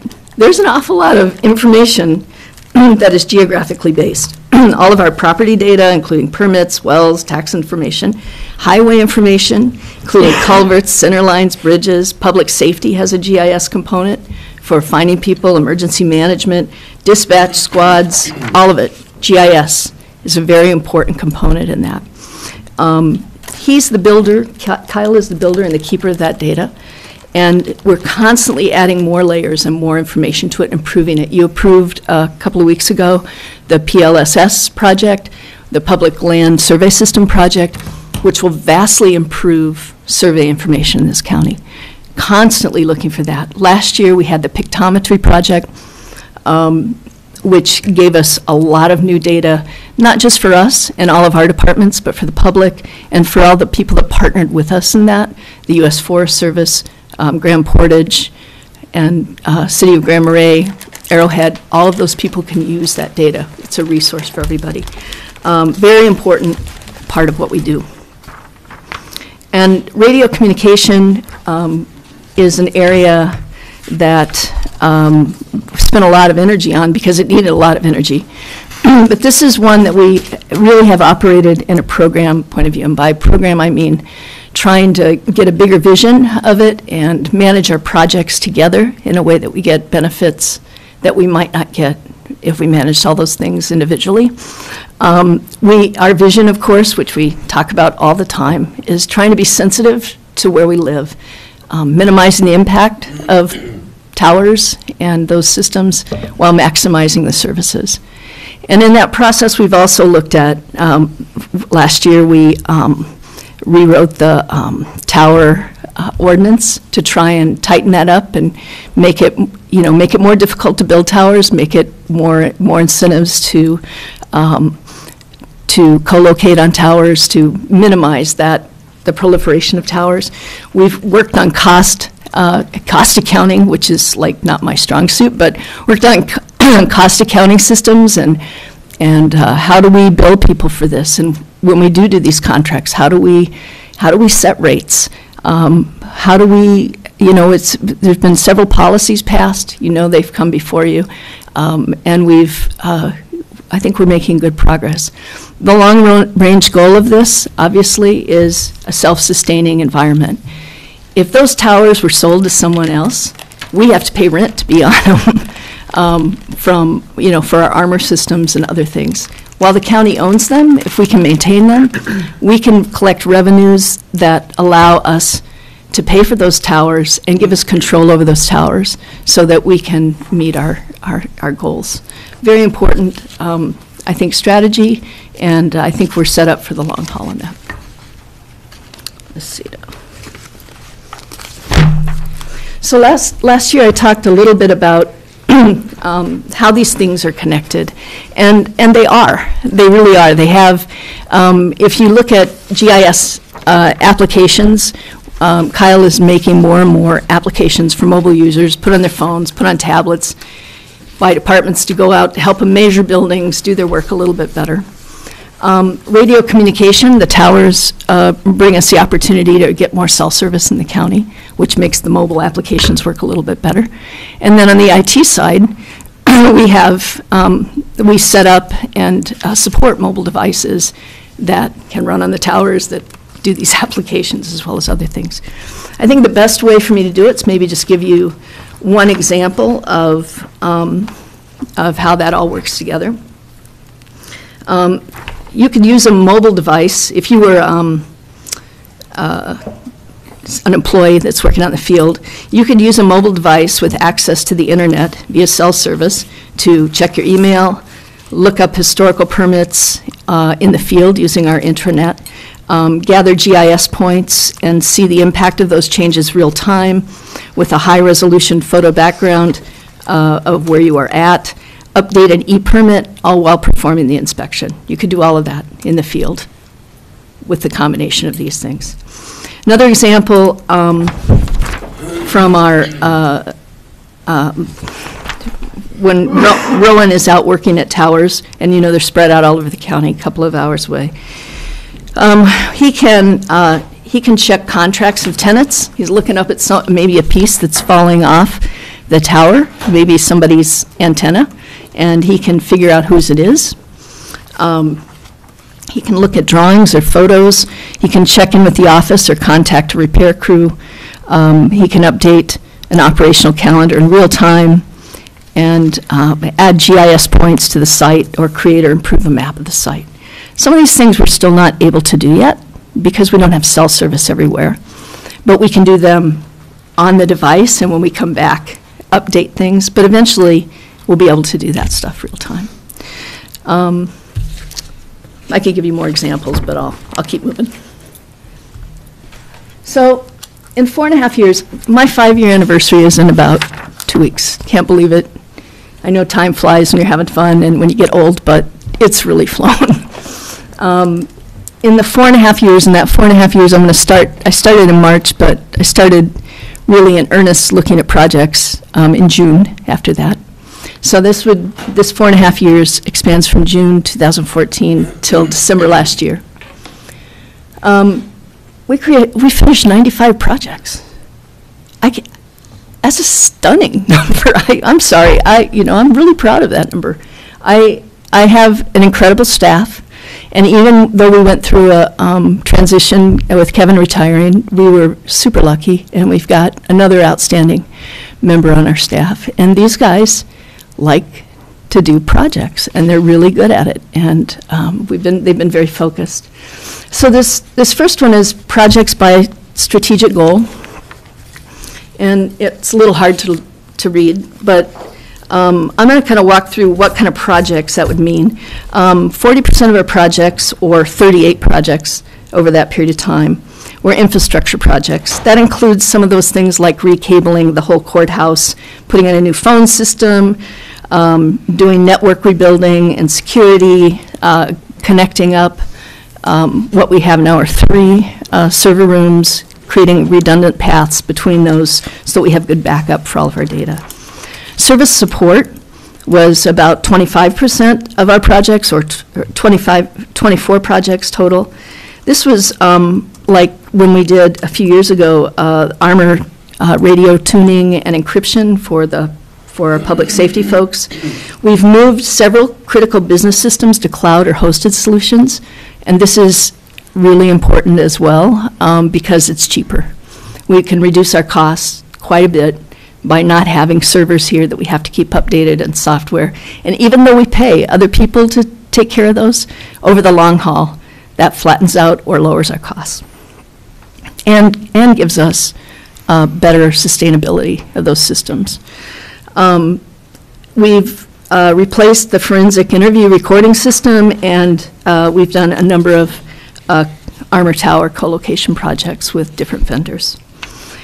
On the e-government side of the house, 23% of our projects or 22 projects. We had a new website that we launched a couple of years ago, which, by the way, in our next round here, we're going to update it some, because it's already been a couple of years. And we've done intranet projects, employee intranet. We've done a number of GIS apps for citizens. We did the pictometry, Commissioner Room live streaming when Patrick was no longer available for us, and other department-specific projects like e-permitting, and last year the Public Safety Zucker program. Also, online payments, that was like a big deal. So we've been doing online payments since we launched the website. And last but not least are operational projects, 12% or 11 projects, help desk software, documentation and process improvement. This is our stuff that helps us do our job better. Policy development, the new tower ordinance. Another view of this, 95 projects, is how that breaks out by customer. So 28% were for the enterprise, which is all of county government. Those are often infrastructure or security projects. Office 365, and we went there a couple of years ago. Citizen projects are largely things, 13% of our projects. Website, new features on the website, GIS apps, e-permitting for contractors. Multiple department projects made up 15%. These would be some of the things like copier replacements, moving our AS400 to a hosted environment. Department-specific projects, 30% of our projects fell in that category. Zucker, our the news dispatch system, GIS work-specific apps, ARMOR projects, which are largely for public safety. Commissioner projects, sadly, only 2%.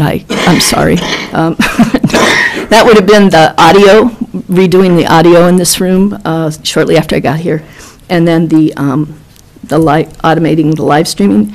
And then MIS projects are the last category, 12%. These are the ones we do to help us do our work better, the operational ones, policy, documentation. All right, I'm almost done. So the importance of infrastructure projects. I've got my main points up there, but, you know, when employees come to work, if their jobs are dependent on technology, which pretty much all of them are, they need their stuff to work. They don't need their systems to be down. 5 years ago, we'd have the phone system go down upstairs for 3 days, and the old phone system, or every week, at least once, somebody had to go to the highway department and reset a switch because there was moisture in the line that caused their internet and their phone system to go down. Infrastructure was really important. It didn't matter what else you wanted to do. If you couldn't make that stuff work, it just didn't matter. So we did things. Fiber connected, we connected our campus with fiber. We took advantage of Arrowhead and a contract the county had and got everybody connected up. We've added to that so that we had a loop, and we introduced a new server room last year so that we could do more redundancy. You know, those were big things. And we get benefit from the 911 redundancy as well, because in that process, in the contract between NESC and CenturyLink, now NESC's fiber can fail over as well if they have a cut, which actually, for the first time, gives us the ability to say zero downtime is actually a doable goal. You know, it's within that realm. I mean, it's never going to be doable. Something can always go down, but you can actually, with a straight face, say, yeah, we can aim for that. Security is a big deal. It's a big deal. It's constant. A lot of bad people out there, a lot of bad actors. So we're constantly having to look at that and do that. A lot of that is keeping our equipment and our software current, make sure we're patching things on a regular basis. But I think one of the other things that maybe it's a impact of doing all this other work, but we can control our costs a lot better when we do this. We're not dependent on things falling apart and waiting for them to fail and then unbudgeted money coming in to ask. Instead, we look at replacement schedules, we look at long-term contracts, we look at things that have stabilized our budget, and the budget has been remarkably flat over the last few years because of that, even though we've been adding services and improving our service. And I think that's a really important aspect as well. So we've really increased our services without adding a corresponding increase in resources. It's the goal, right? So, yeah. So one thing that was going on is we had a lot of, it was very crisis-oriented before. You know, you wait till something breaks and then you replace it. And in the result of that, you had a phone system that would be down for 4 days while you're waiting for another part to come in. I just pulled these up as kind of budgetary indicators. These are not big numbers, okay? I mean, you're not going to balance the budget on these numbers. But if you look at the totals of those columns, overtime and repairs and maintenance, which in my mind are two indicators of where we were spending some resource before in a reactionary mode, now that we're more proactive, you see those numbers, the total of that first column, $13,500. By the time we get to 2018, we're at $5,200 for those two things. And the rest of the budget has been pretty smooth. So by not, and I can't even begin to tell you what, because I don't even know how to quantify it. I guess I could figure it out, but downtime has a big cost to it. And when you have a whole office sitting there that can't get to their computer someday, there's a cost to that. So that's a kind of a hidden cost that's not reflected in a budget number, but it's a cost that has gone down with these numbers going down. All right. Some other budgetary kinds of things I think are important to note. Last year, the pictometry project, which is a $300,000 project, through the work of Kyle Oberg, we got that down to half for the county's cost by going out and actually doing the hard work of soliciting other partners to help pay for that. And I think that's a really great model for the future. And then the long-term tower contracts, I believe, will eventually, maybe 6 to 10 years, create enough income to support all of that, all of our towers, and probably most of our radio communication budget. That's my guess. So a few weeks ago, we sat down and did our strategic planning because we have a kind of a new iteration of our staff. And when we first started doing that a couple of years ago, we had kind of a long-winded vision. Visions should not be long-winded, but they were long-winded then. To be viewed as a reliable, respected leader and partner in providing effective communication and process improvement tools, solutions, and innovation for Cook County government. What this really speaks to is, let's get our act together, make sure our stuff is reliable, so that people trust us to deliver what they want us to deliver. Right? This is really a vision based on trying to improve our trust with everybody, that they could trust us better. I think we've made good progress to that. So when we sat down this time, we came up with a new vision. And that vision is great services always available. That's our vision. That's what we're aiming for. Remember, a vision isn't necessarily where you are. It's the point you set out there in the future that you say, that's why we work. That's what we want to do. That's why we're doing this. We want to have great services for the county, for the citizens, and we want to make sure they're always available, or as close to that as we can get. So that's our new vision. Do you like it? What do you think? I like it.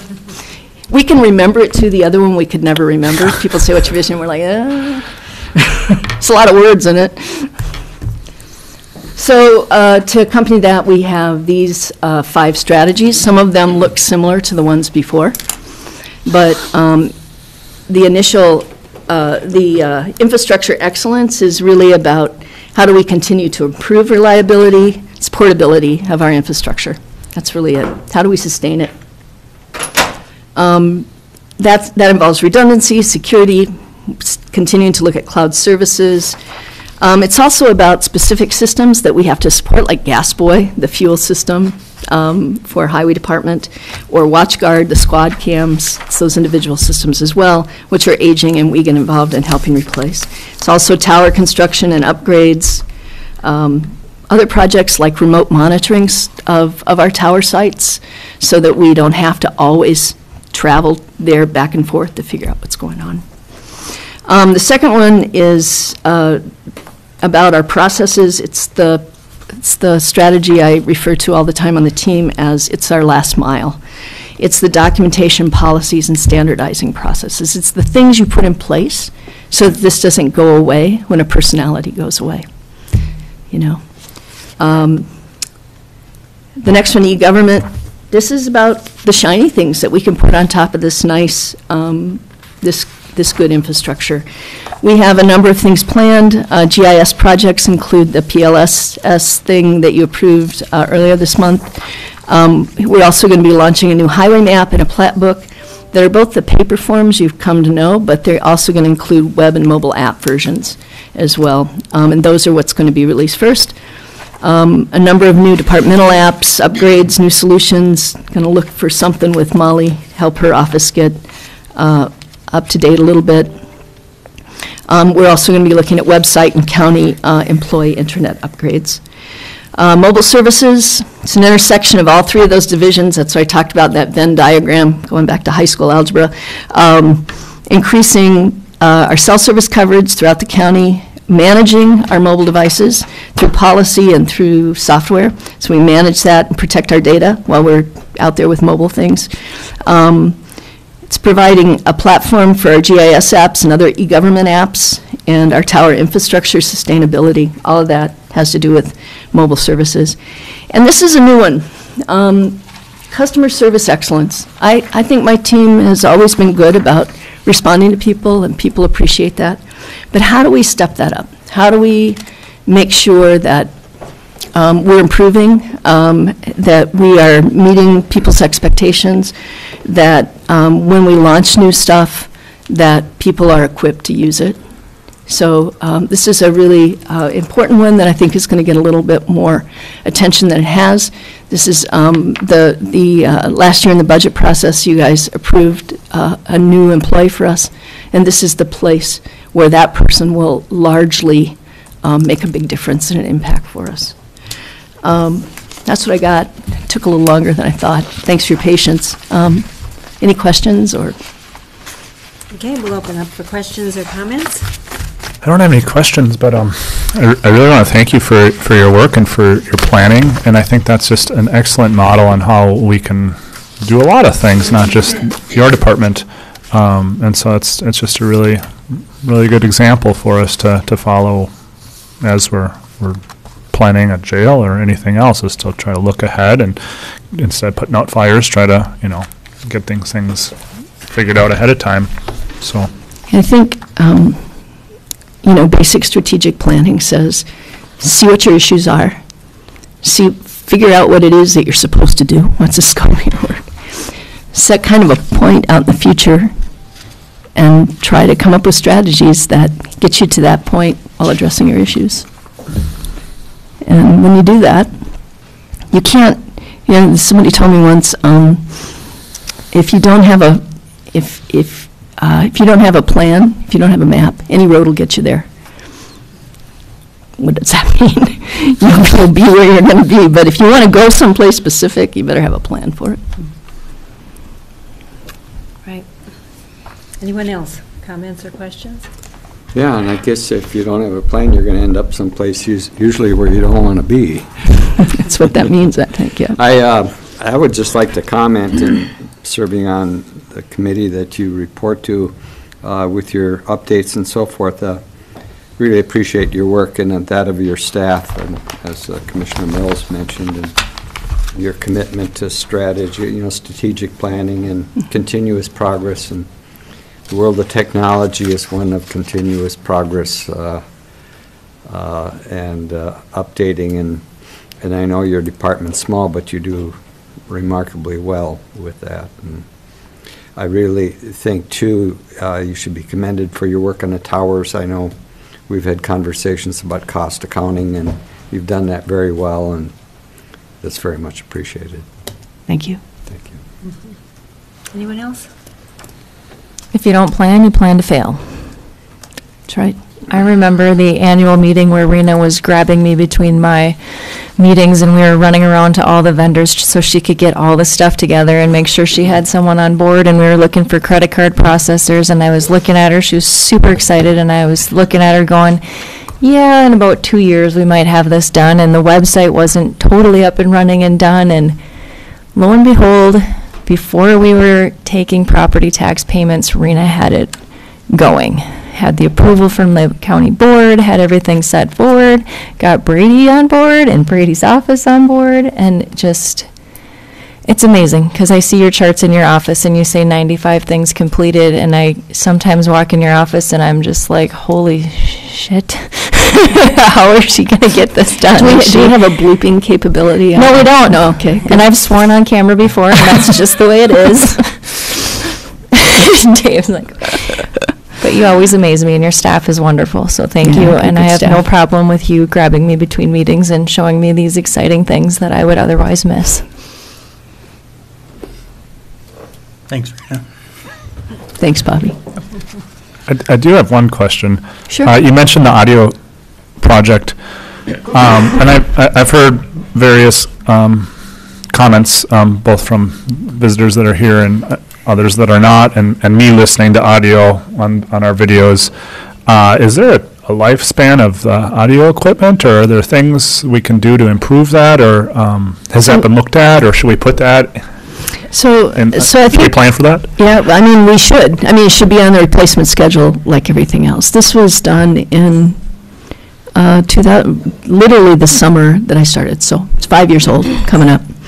I know that there was some conversation that a couple of microphones weren't working, and we didn't know that, because, I mean, we weren't in that conversation, but Kirk came and checked them all out, and it turned out some of these cords were bad. The microphones themselves weren't, because chairs roll over them and other things happen to them.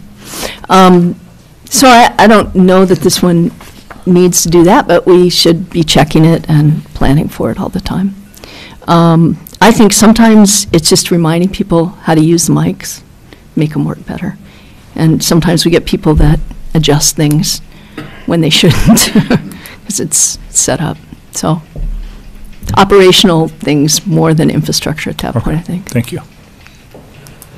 Again, Rena, thanks so much for this report. Thank you, guys. Well done, and we'll look to the future with you. Thank you. So Brady, I'm going to skip over because these folks have been waiting Sure. for a while with the Sugar Bush Association. Yeah, so they, And then we'll take a 10-minute break, Tim. so they, We'll take a 10-minute break.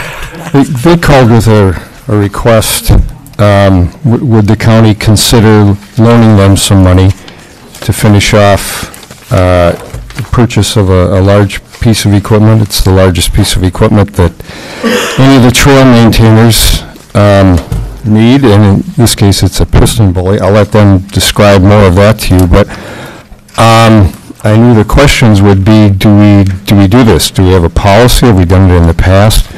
We don't have a specific policy on these types of grants.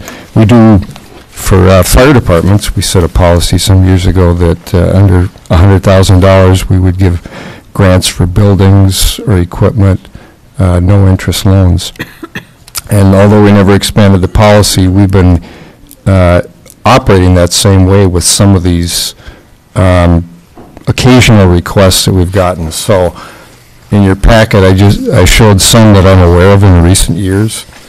For example, in '09, we gave $41,800 year loan, or $800 8-year loan to Tofty for a biomass boiler for Birch Grove. It was 50% of the cost. Later that year, a $50,000 10-year loan to Lutzen Snowmobile Club for a groomer, 50% of the cost. And then 3 years later, a $16,500 15-year loan to the Council on Aging for renovations to the senior center. That was 30% of their cost. And then 3 years later, $15,000 8-year loan to Norpine Club for an equipment storage building, and that was 37% of the cost. And to answer one of the questions this morning, all of those are paid on time. It's all, they pay once a year, and I checked, every one of them is on time. all of those were no-interest loans. So we've been kind of following that same policy we gave to the fire departments without actually creating a, by motion, a policy. So, and then I had noted at the bottom, I saw that was commented on, that just because this is not a normal loan like an ag BMP loan or a revolving loan, it's just another type of loan that we give to Superior National, actually to the EDAs who were loaning the money. For years, they got their startup money at Grand Marais State Bank, like any small business, because they have to pay some staff over the winter and then they have startup costs. So they would get a $200,000 to $250,000 loan from the bank, and then they would pay that back in the fall when they had funds. And that went on for years until the state auditor's office said that wasn't allowable.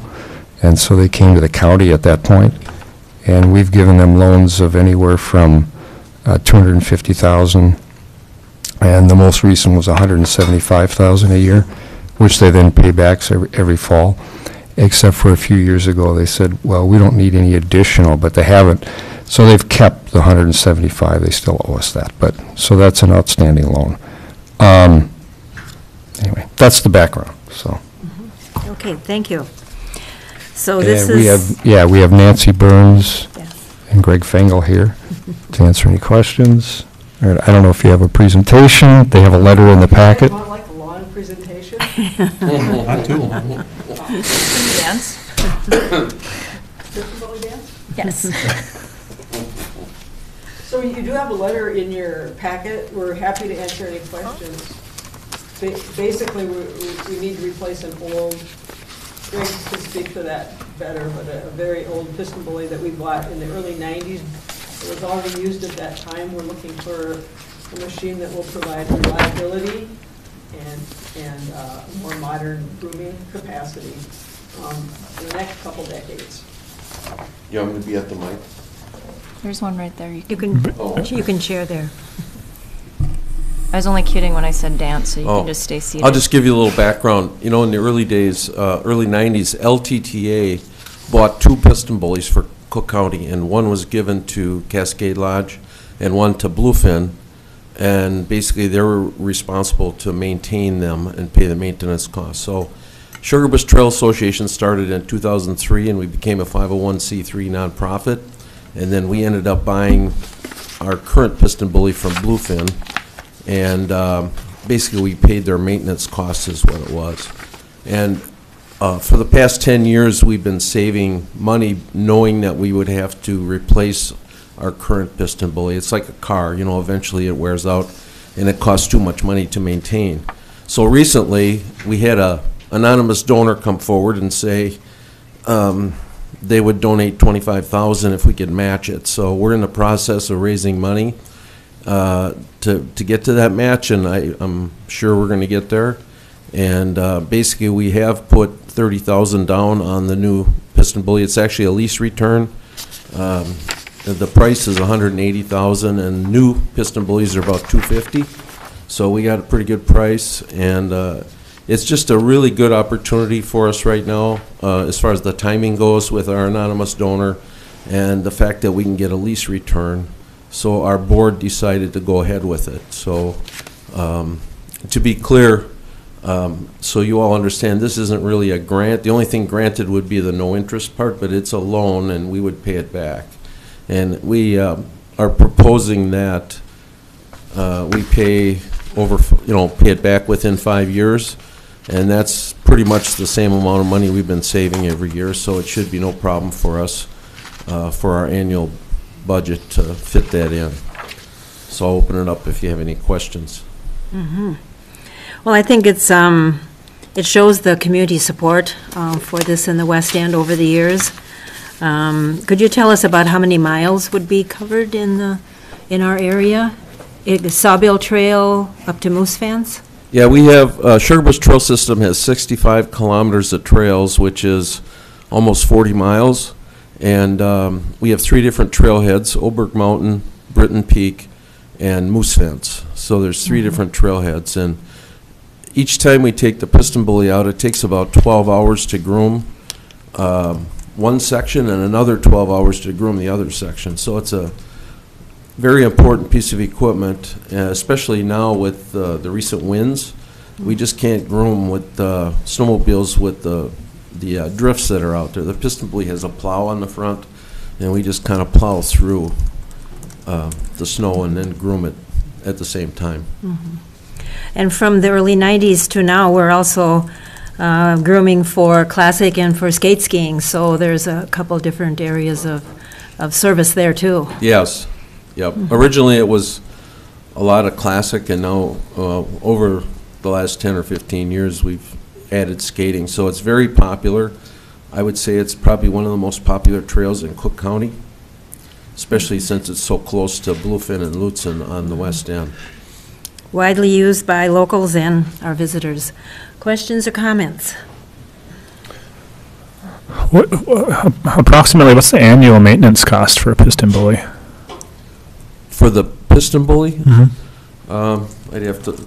Oh, that's okay. I was, if you knew, that's fine. You know, and it can vary so much. Yeah. It varies. You know, our old one, we've spent up to $8,000 a year to maintain it, but in the last few years, we've kind of caught up on the maintenance, so, you know, $1,000 to $2,000 maybe at the most. Okay. A new one, of course, maybe $1,000. Sure. And then what are the plans with the old machine?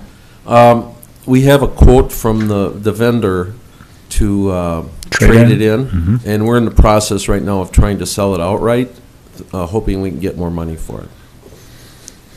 That's all. Thank you.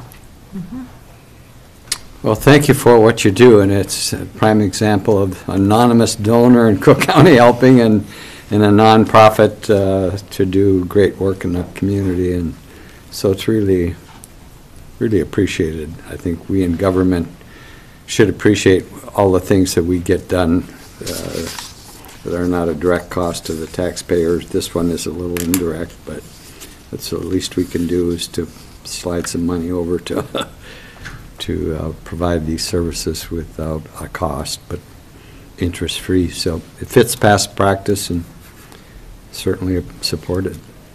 Thank you. My questions were along the same as Commissioner Mills. So you're still setting aside maintenance money, because as you know, they don't build new as well as they build old? Oh, yeah, absolutely. We have an operational plan, and our treasurer, I believe, used to be the CFO at Bluefin, so he's very familiar with budgeting, and he does a great job of budgeting, so we have no problem. I mean, yes, we have money aside for maintenance.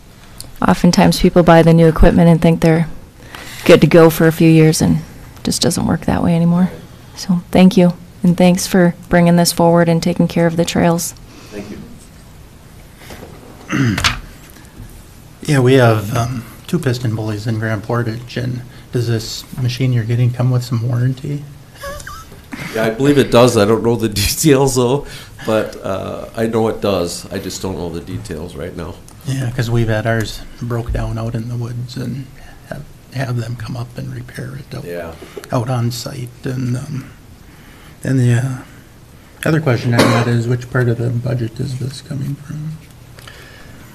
These loans have always come directly from our fund balance, so they're not budgeted for. We don't plan them, so. Okay. And then one more question. You said skate skiing, and what's the difference? Well, if you were from Norway, they would say that classic skiing is skiing and skate skiing is skating. But anyway, classic skiing is the original parallel tracks that everybody started on. And then in the 80s, Bill Koch kind of introduced people to skate skiing, was where you actually, it's like being on long blade skates. You know, you need a little wider trail for that. Okay. Okay. So are we ready for a motion? So moved. Support. Any further comments or questions? All in favor, say aye by hands. Aye. Opposed by same sign. Thank you. Yeah, thanks, guys. Thank you. So Bill, we're taking a little break, 5-minute break. Yeah. He's into the Thank skate you. skiing. It's been a long morning.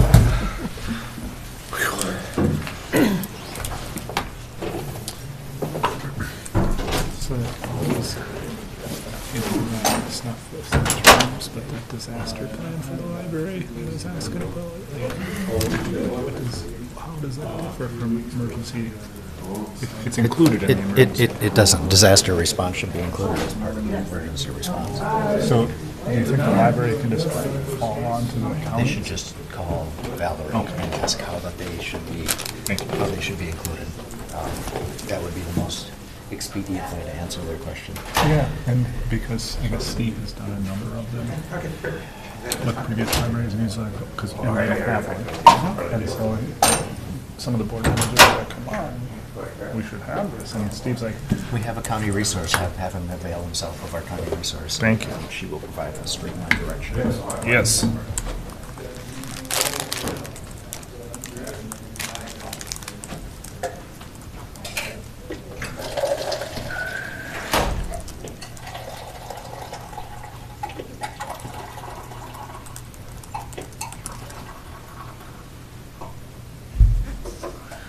You ask really good questions, Dave. Thank you, Molly. Beats me to them.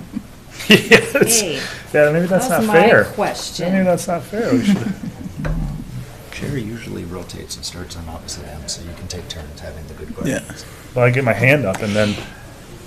It's all yours, Dave. Can I ask you, what's that notebook that you have? Too generous. You Too were generous. using it in a meeting recently where, like, it's got the project identified and then maybe steps or, like, it's in a table format. Do you know what I'm talking about? You have, like, this special notebook you use. Did I dream this? Yes. If I found a way to organize. I should probably use those. I know. About paper notebook. Yeah. Actually, I found other people that use it in old school and got back to a 5-subject. Yeah. So that I can just keep So do you know which fund balance? So with that, I No. I thought it was untouchable. can stand there. I'm not against it. Yeah. So I'm reading to carry forward in public safety, we can carry forward. Yeah. And you just, It's it's good. just a place to make notes.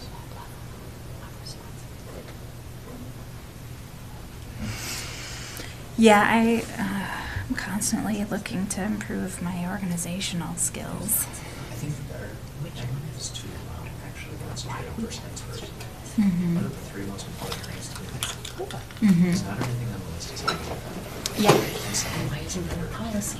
Yeah, and you might not even complete those 3, even with So- focus, so, yeah.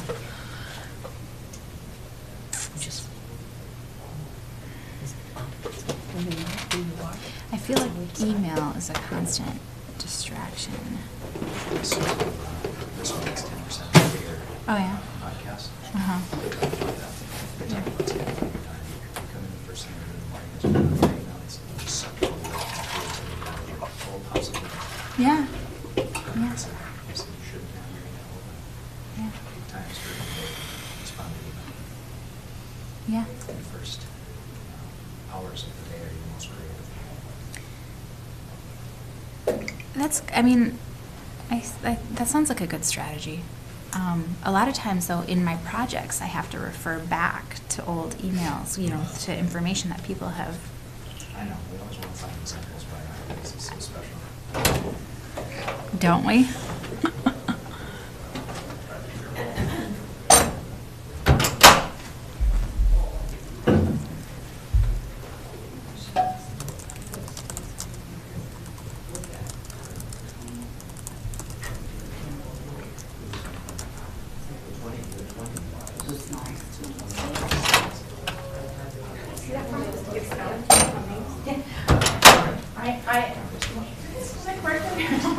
I asked this week. And I went, I'm sorry, is that help? Can I help? She just needed a little bit of context. No.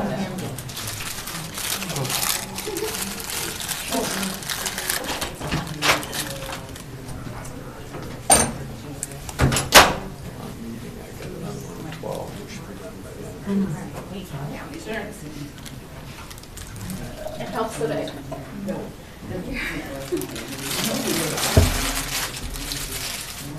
Still was on this folder name correctly.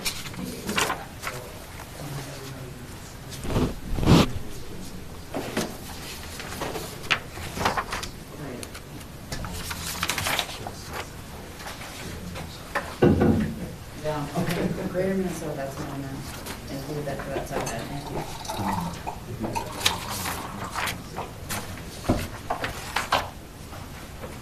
So many devices, I can't actually tell who's sitting where, because we're all spread out. Yeah. Hey Brady, do we have a promise, will you have them sign a promissory note for that? Yeah. Okay. Yeah. We've got, I'll set it up, and we've got this, probably not a. Yeah. You know, it seems to me that one of the most important things on those documents is who signs it and in what capacity. You know, we've run into trouble with have an individual sign. You can only hold the individual accountable if you have an entity sign. Yeah. If the individual is signing for the entity and has the authority to sign, then I think that's His name's somewhere recorded in your office. treasurer, or somebody on the organization, but. Yeah, it should be an officer. Ideally, the president. And if it's not the president, then they're representing that they have the authority to bind the organization. And even then, Sarah. you know, like this organization has an excellent reputation. Every Their one of them, books are so solid. We're all about their reputation. Yeah.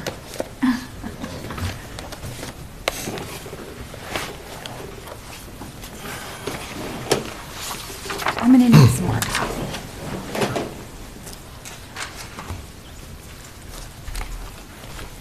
Amen.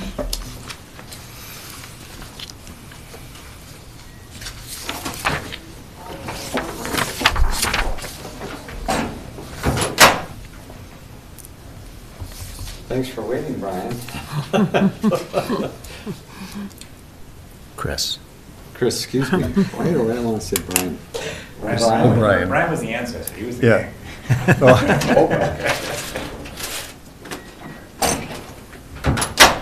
Well, my estimate of time was way off. Hard to do sometimes. In a perfect world.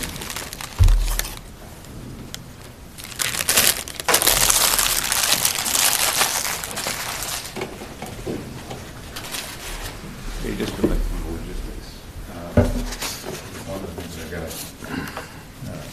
these attachments, one is this form, I can fill out this and this, and then that'll, that's you, based on last year's, and then there's the resolution, and then I've got some, I've got a, letters of support that kind of. Well, we'll stop in, and Courtney will actually submit it all, so. I'll step up. Yeah, which you'll probably have to sign as, for the club. Right.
Do any commissioner meetings have music? Would you like? This tendencies loaded on my computer. But you should ask that question. You know, since okay, music like that. It's just too big of a question for me to answer. It just, like genres almost don't exist anymore. You know, like there's They do in my mind. Cards 1974 all the time. I was gonna ask you when, like, I suppose Pearl Jam for your music. Yeah. Yeah, right. I was curious, like, and it's a little. I like flannel shirts. Sure. Well, it's a little old for my rock music, you know. It was just, but I listened to this band called Wolfpack lately. The whole family does that too. It's just like funky, almost like funk dance. I guess jazz. I listened to John Denver and Simon and Garfunkel. My parents did, and I mean, I appreciate it, and it still touches me, you know. But it's not my vocation. But Spotify is where I get all my music sound. I just feel limited. The channel. The delivery method is changed. Yeah. No ski trails. No. What's the term I'm looking for? How many miles? The metrics behind creating those things have changed significantly, so the old genres, like you say, don't hold much value. Well, yeah, if I listen to satellite radio. You go do you go to the Arrowhead Trail, or do you just go to the border? You go to the Arrowhead. Yeah, there's just not a whole lot of variety. Turn around and I like to hear something. the other group goes from But then I'm also Arrowhead picky. I like to hear the same things. Yeah, we were going all the way over to, my friends. Green was there for a Yeah, I while. know, yeah, because I remember. Is Yeah. this Journey Sticks? That's why you have two of them. Is it? No, but I'm not listening to it. I've not tripped many times. If there's, Wow. if there's, That's if I had to pick. What's that? true. So them newer rumors, we've Oh, got yeah. two fairly new ones, and we've had trouble with both. And if you had to pick, well, So really tough, because just, I cut Pink Floyd out of there The too. mechanical. What is that? Computer So what's up? Electronics. It's like new cars. I would say. and- New cars are fabulous. Wondering Or it myself could be if the it's car. true that they're I the did. greatest band ever. Got a heck of a deal for them to take my other one away. Yeah, you told me that. Take the So now lemon. you have a 20, Every 18. year. Yeah.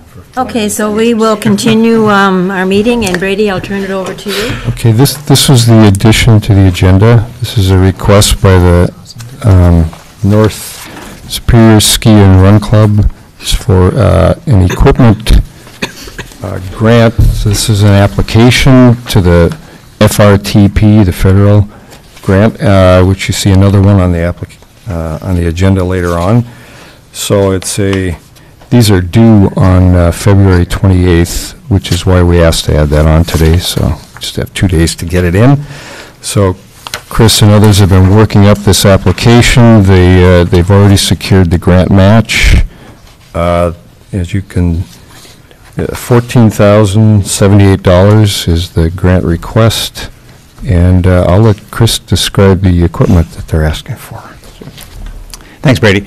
What we're applying for is the purchase of a snowmobile to replace one of our very aging snowmobiles, and then the two additional items. One is a piece of grooming equipment called a compactor drag, and then a cordless pole saw to help trim some of the high branches at Pincushion. But we currently have two snowmobiles that we use in addition to our piston bully. The two snowmobiles are vintage 2003, 2005, two-cycle engines, kind of noisy, smelly, and kind of at the end of their operational life.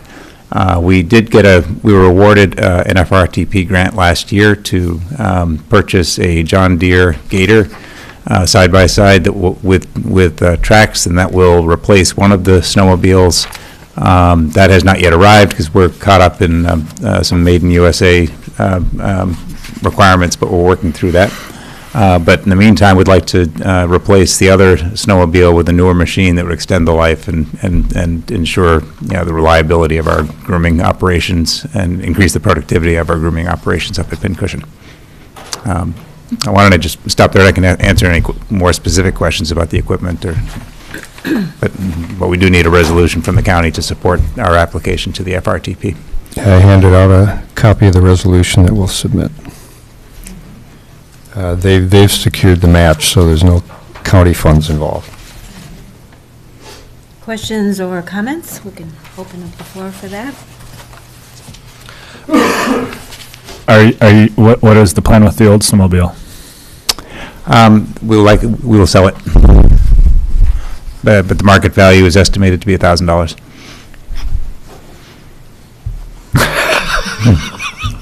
Thank you. Anyone else? Brady, we have a lot of these applications and resolutions on our agenda today. Is there a limit to how many we can do?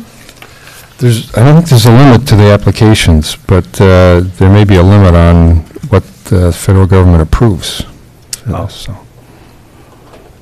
So is it wise for us to just throw them all, like spaghetti, throw it all at the wall and see what sticks? I don't know that there's any kind of plan or a strategy. Okay. So. And we're not And making it none of these possible are for someone else? I don't think so. None of these are large. If these are really large, there may be some kind of a limit, but I'm not aware of one. Okay. Any other comments, Commissioner DeShaw? No question. Okay, anything else? Then are we ready for a motion? So moved. Second. Any further discussion or comments? All in favor, by raising hand by aye. Aye. Any opposed, same sign. Thank you very much. Thank you, Chris. Thank you. Tim, we're going to put you off for... Tim is going to come back tomorrow. Might be some people in the hallway that want We can find some. Thank you for your patience, Tim. No worries, Madam Chair. Good morning, and our fellow commissioners. Just a few items today, and actually I have quite the list, but it should go fairly quickly. The first one could have actually gone on consent agenda, and the first part of it had already been on last month's consent agenda, but these were a couple more reports that just need to be signed. They're required a commissioner's signature. The only thing of note on that is on one of the reports, regrettably, we had to send some money back. We couldn't use it, and that was the septic replacement grant. We got some extra funds in the previous year, and we were unable to do it. We have a couple different programs. We have the low-interest loan program. That's a continual deal, and we have no problem kind of utilizing that fund. This particular funds are for low-income replacement, so it actually goes out as a bit of a grant. It's free money, and we couldn't find anybody to fit the circumstances and the needs to align them to the point where we just couldn't use the money. We had to send that back. But that was not our money. That just had come in from the grant and had to go back. So it was extra money to us. It's unfortunate we weren't able to use it, but that's the only thing to note of that. And otherwise, it just requires your signature. Okay. Yes. Are there restrictions as far as how you can advertise to our citizens regarding those, that particular low-income replacement grant? Yeah, I don't believe there are. I'm not familiar with any of the verbiage. It depends. I mean, we're not assured. We haven't really publicized it out. Normally, what happens is when we get a bunch of failing systems in, we'll look to see where the funds are, because it's never really very much, and it can only go to half the system. And since we don't have a steady supply of the funds coming in, it may be zero in 1 year and some the next year, we haven't really publicized it so much. Is it the sort of thing when you, so I'm assuming you do have the list of failing systems or failed systems, and so and then you can just reach out to those individuals that say we have this money, but your income needs to meet these requirements. Oh, we reach out to them, all right. Okay, thank you. Yes, I assume so. We reach out a lot, and we offer talk. both the funds. We have the low interest loan program that can go right on the taxes. It's very convenient and it's very low interest. So that's a good successful program. And then this it kind of hits every so often, and we try to use it when we can. And yes, we try to target where we know that the needs assessment would be able to be met. Well, thank you very much. That's great to know. Mm-hmm. Yep. Okay. So I Any don't other know, questions? Madam Chair, if we would just need approval and then signature of that. Okay, so we'll ask for a motion for the approval. So moved. Second. Any other questions or comments? All in favor, say aye by hand. Opposed, same sign. Thank you very much. The next item is coming back full circle. I brought this to you in January. It's actually an amendment to the zoning ordinance. And what it is generally housekeeping. This is actually bringing the ordinance more in line with the requirements that had taken place approximately 10 years ago when the state legislature granted us authority to be able to issue interim use permits as well as conditional use. Prior to that point, we had tried to be creative and put conditions and time limits on conditional use permits that kind of brushed up against our legal capability of doing so. And once the legislature went ahead and granted us the authority to do interim use permits, that's what we've been utilizing since then for operations where we might want a trial period for, or we might be okay with the person who owns the property now, but didn't necessarily want it running with the land. We wanted to re-review or re-submit a permit if the property changes hands.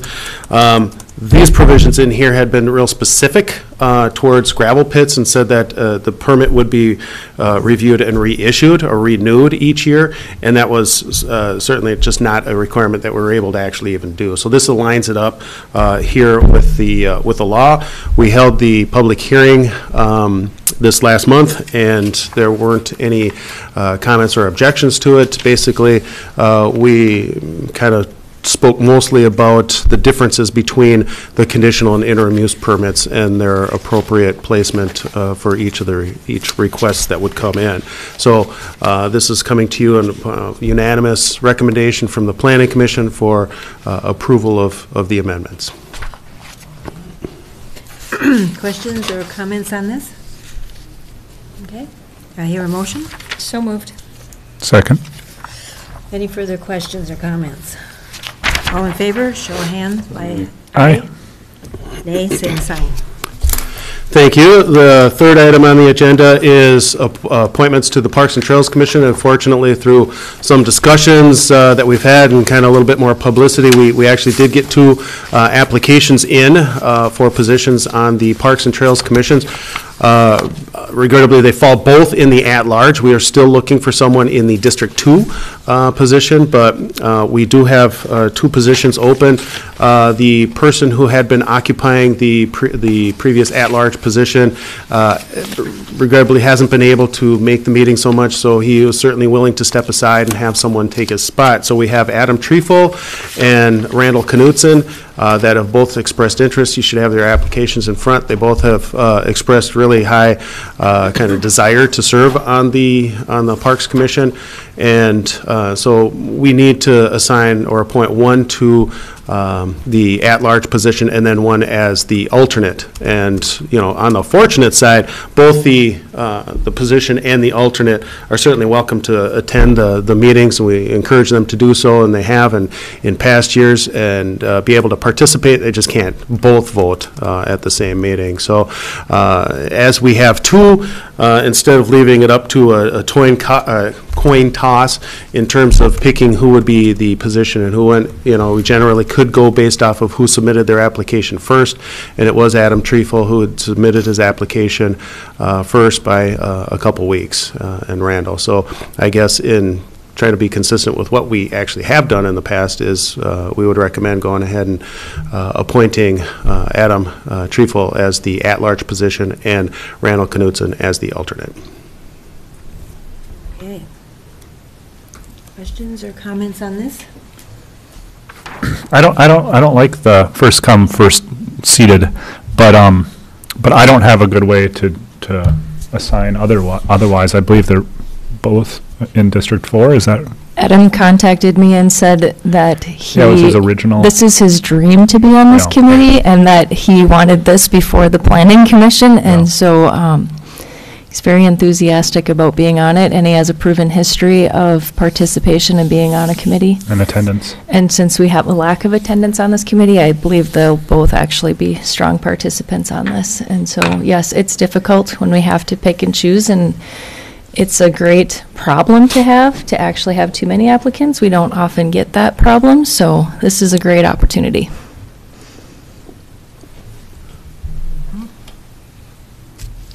And Adam recommended Randall, so I think that they both discussed how this would work out. I should tell you that too. And yes, they're both in my district. Okay. Any other questions or comments? So, nothing else? Do I hear, are we ready for a motion? So moved. And a support. Okay, good. Any other comments or questions? Okay, all in favor of these appointments, say aye by Aye. hand. Nay by same sign. Okay, we have 2 more people on the Park Commission. That's great.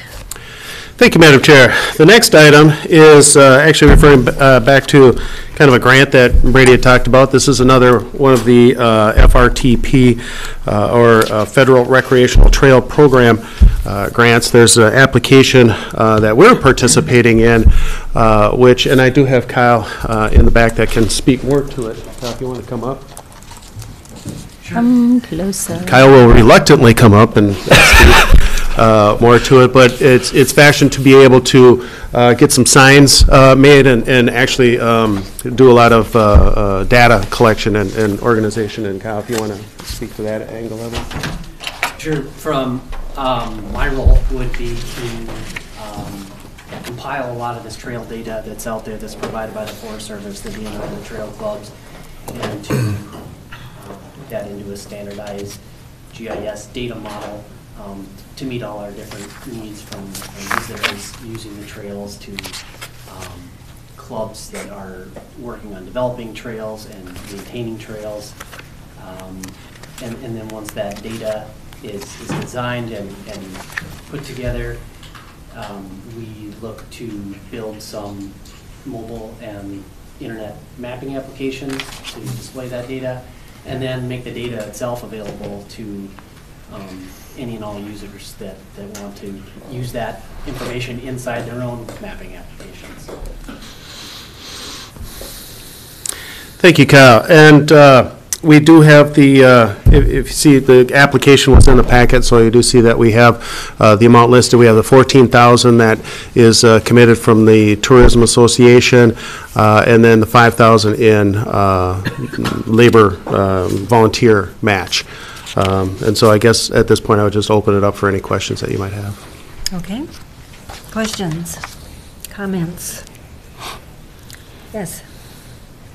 So Laurel brought all trail users together less than a year ago to get some input on uses of trails and how we can combine efforts. It seems that we have a lot of trail users looking for funding and doing their own thing and spinning their wheels, and amazingly, I think like 40 people showed up to that meeting, and then we had a smaller group get together to work on these projects, and it's just amazing how fast this stuff comes together when we work with Lisa. I sit on that group as a private citizen and a member of the Tread Lightly Off-Road Trail Group, and so I'm really looking forward to this and the work and what's been done with this group together already. And you were already working on moving forward with these projects and setting it in, so it's kind of like everything is falling into place and coming together, which rarely happens. So this is pretty exciting that we can get this moving. And letters of support are great, from Banadad to Cook County Emergency to Lake County Emergency, Superior Cycling, so there's a lot of letters of support for this. Yes. Yeah, I'm really impressed with this coming together. It's very exciting. I think it's going to just be an excellent service for all of our residents and all the visitors, and it just tie things together, and nice package, and people can go recreate. Both ends of the county, almost. Yeah. Okay, any other comments or questions? I would just like to add that it's great, I think, for public safety purposes and all that. It's pretty important, not just for, other things, but it's a big public safety issue. Yeah, that's a good point. Right. So are we ready for a motion? Motion to approve. Second. Any further questions or comments? All those in favor, motion by hand, aye? Aye. Any opposed, same sign. Thank you, Tim, for the work and everybody else. Thanks, Yeah, Kyle. Thank you. Okay, Bill's going to present the next. Okay, Bill.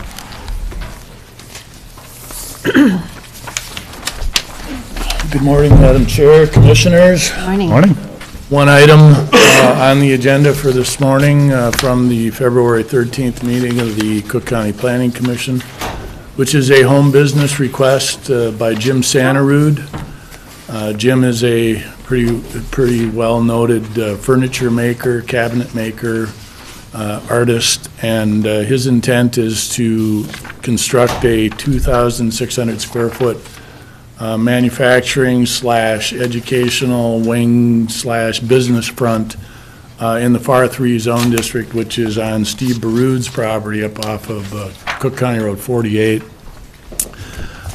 This is really, compared to our earlier home business request, this was really a non-contentious request. There were no comments in objection, and basically any comments that we received for support for Mr. Santarud.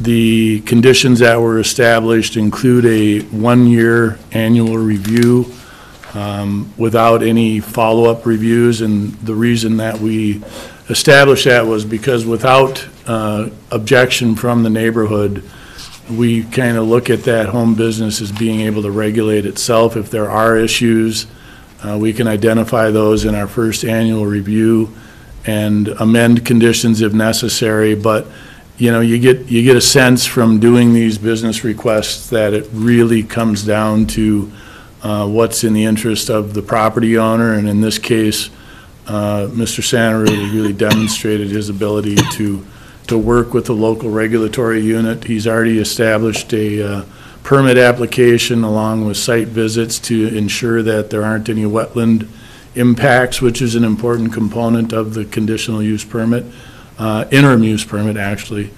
He requested a 20-year duration for the permit, and we established that as one of the conditions simply because it does put a finite time span on the use.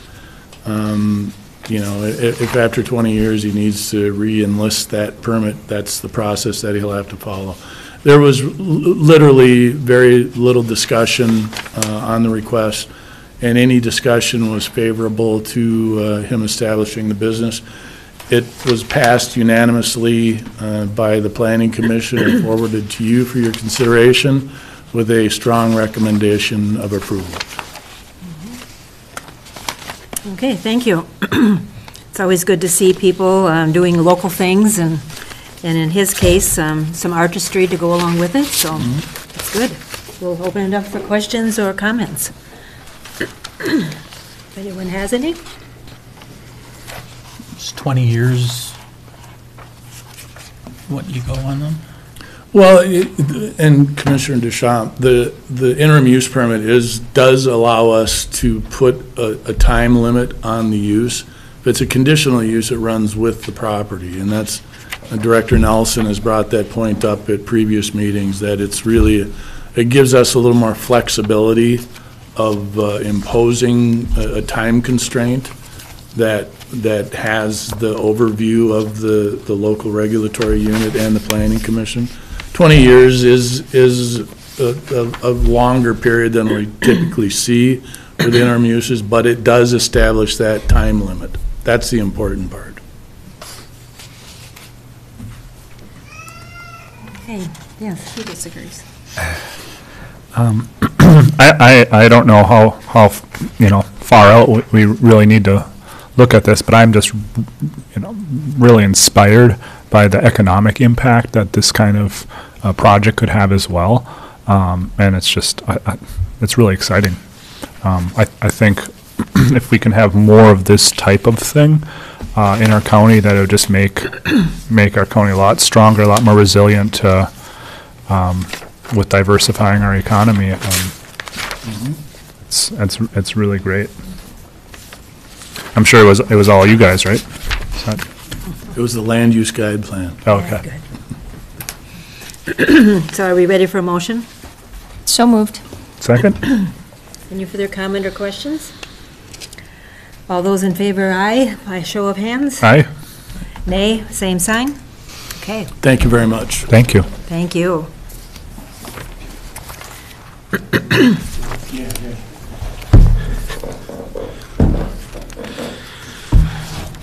Okay, Madam Chair, this next item is the Aquatic Invasive Species Delegation Agreement renewal, and this is actually from the state. We do have Amanda here to be able to answer questions. And son. And basically, this is just a revolving kind of agreement that we have with the state. The funding is available to us. It actually supports the program. I think there's been really nothing but good outcomes coming from this delegation agreement. It is signed on to, what year is that, 21? Yep. Yes.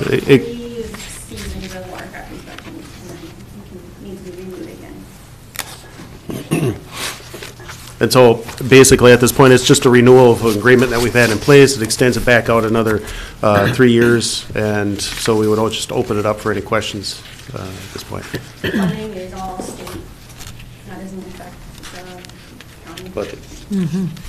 Right. It's great because our new governor has put that in part of his budget proposal, that these programs continue to be supported, because it's really important in our vast area of lakes that we try to do what we can. We can't cover every one, and I serve on the board with Amanda, and she does a great job in trying to help delegate people to different lakes, and so it's a great program. We'll do what we can do here.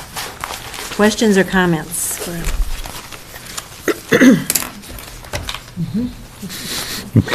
One of the things we had been talking about in Personnel Committee was just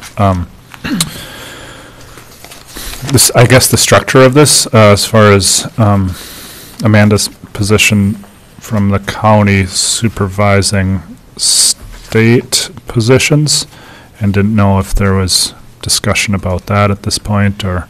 This is just the delegation agreement that we get the funding in from the states. That discussion is going to be continuing on as we go in. Okay. Yeah. Thank you. Any other questions or comments? Are we ready for a motion? So moved. Second. Any further questions or comments? All in favor indicate by hand sign aye. Aye. Opposed, same sign. Okay. Thank you. Thank you, Tim and Amanda. Brady, next to you. Madam Chair, the first item is a request, a permit for gambling, and the reason this is not consent agenda is that our ordinance requires that it be done by resolution. And so it's a one-day raffle, Gunflint Mail Run, to be held next October 31st, 2019 at Trail Center Lodge. Just for any questions or approval. Okay. I had a citizen ask me what awful purposes this will be used for. It says right under purpose, awful.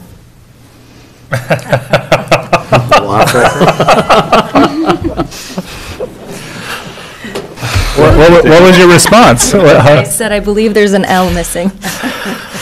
But I am asking for clarification. Thank you for clarification. Any questions on that or comments? Otherwise, we'll have a motion. So moved. Support. All in favor? Aye by show of hands. Nay by the same. Okay. That was an awful resolution. The second request is to amend the 2019 budget. If you look on the back, you'll see there's three items. The first two I would basically call housekeeping.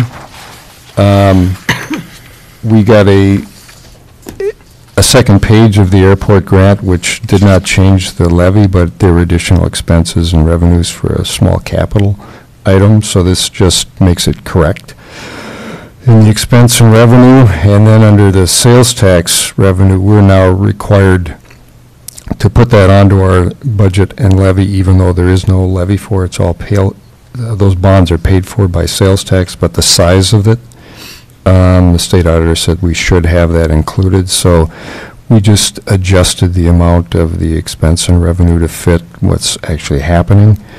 We probably would not have done either one of these if it was not for the third. The third one, the main reason for this is our equipment bond, which we issued those bonds in 2012, it was 7-year bonds. All of these are under potential arbitrage review. This one did have to do an extensive review because it took over 3 years to spend it. And we pay Ellers for that. That happens actually when we issue bonds. So it's a $3,000. It's already paid up front. But they didn't we didn't finish for various reasons with their staff until after we'd already budgeted this. I knew that we were going to have some kind of adjustment. Didn't know how much. So what we were budgeting was $337,872, which you see under 2018, but we will cut that back to $250,000. Most of the difference is the interest that you have to allocate. So the proceeds were out there, they weren't spent took over 3 years to spend them, and so you have to allocate interest, after every payment. That's why part of why this took so long. And then you have your bond payment fund that you also have to allocate interest when you do this analysis of arbitrage, which is assuming that you're issuing bonds to try to make money, which, of course, there's no money to be made.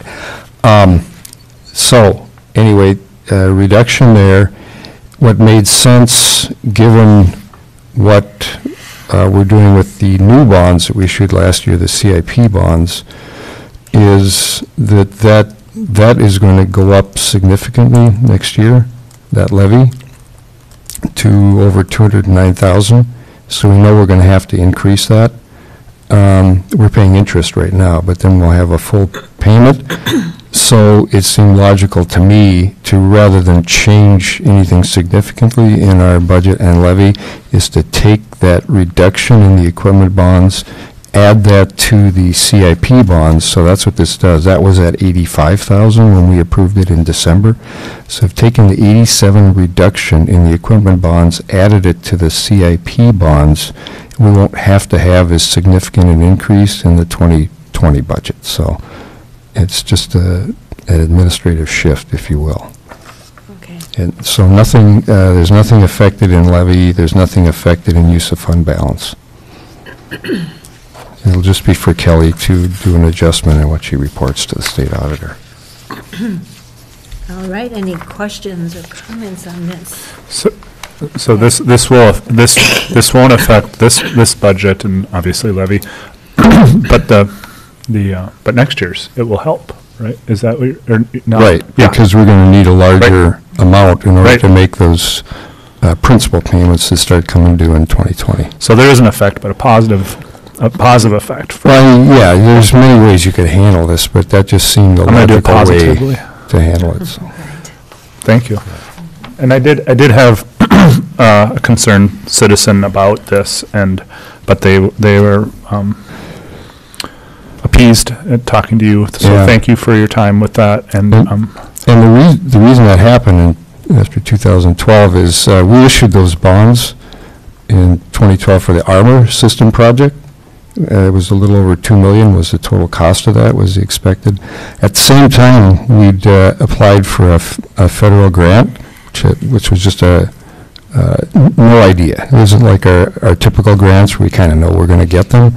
This one, no idea. So we put in for the grant, and we had to do that we had to issue the bonds before we knew about the grant. So we went, well, okay, we need to do it, so we'll put in the full amount for the Arbor System in the bonds, and then lo and behold, a couple months later, we got the grant for about $650,000.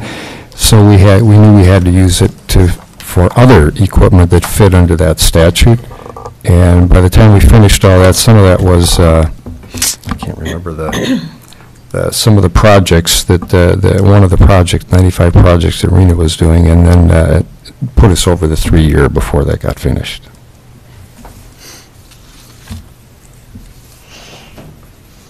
Okay. Any other questions or comments? So are we ready to approve the motion to amend the 2019 budget? So moved. Support. Questions or comments? Again, I just wanted to thank Brady for your time discussing this with concerned citizens and just going through it, and that it is an accounting. Yeah. For people watching that. Right, important. Mm-hmm. Okay, all in favor? Show of hands of aye. Aye. Nay, same sign.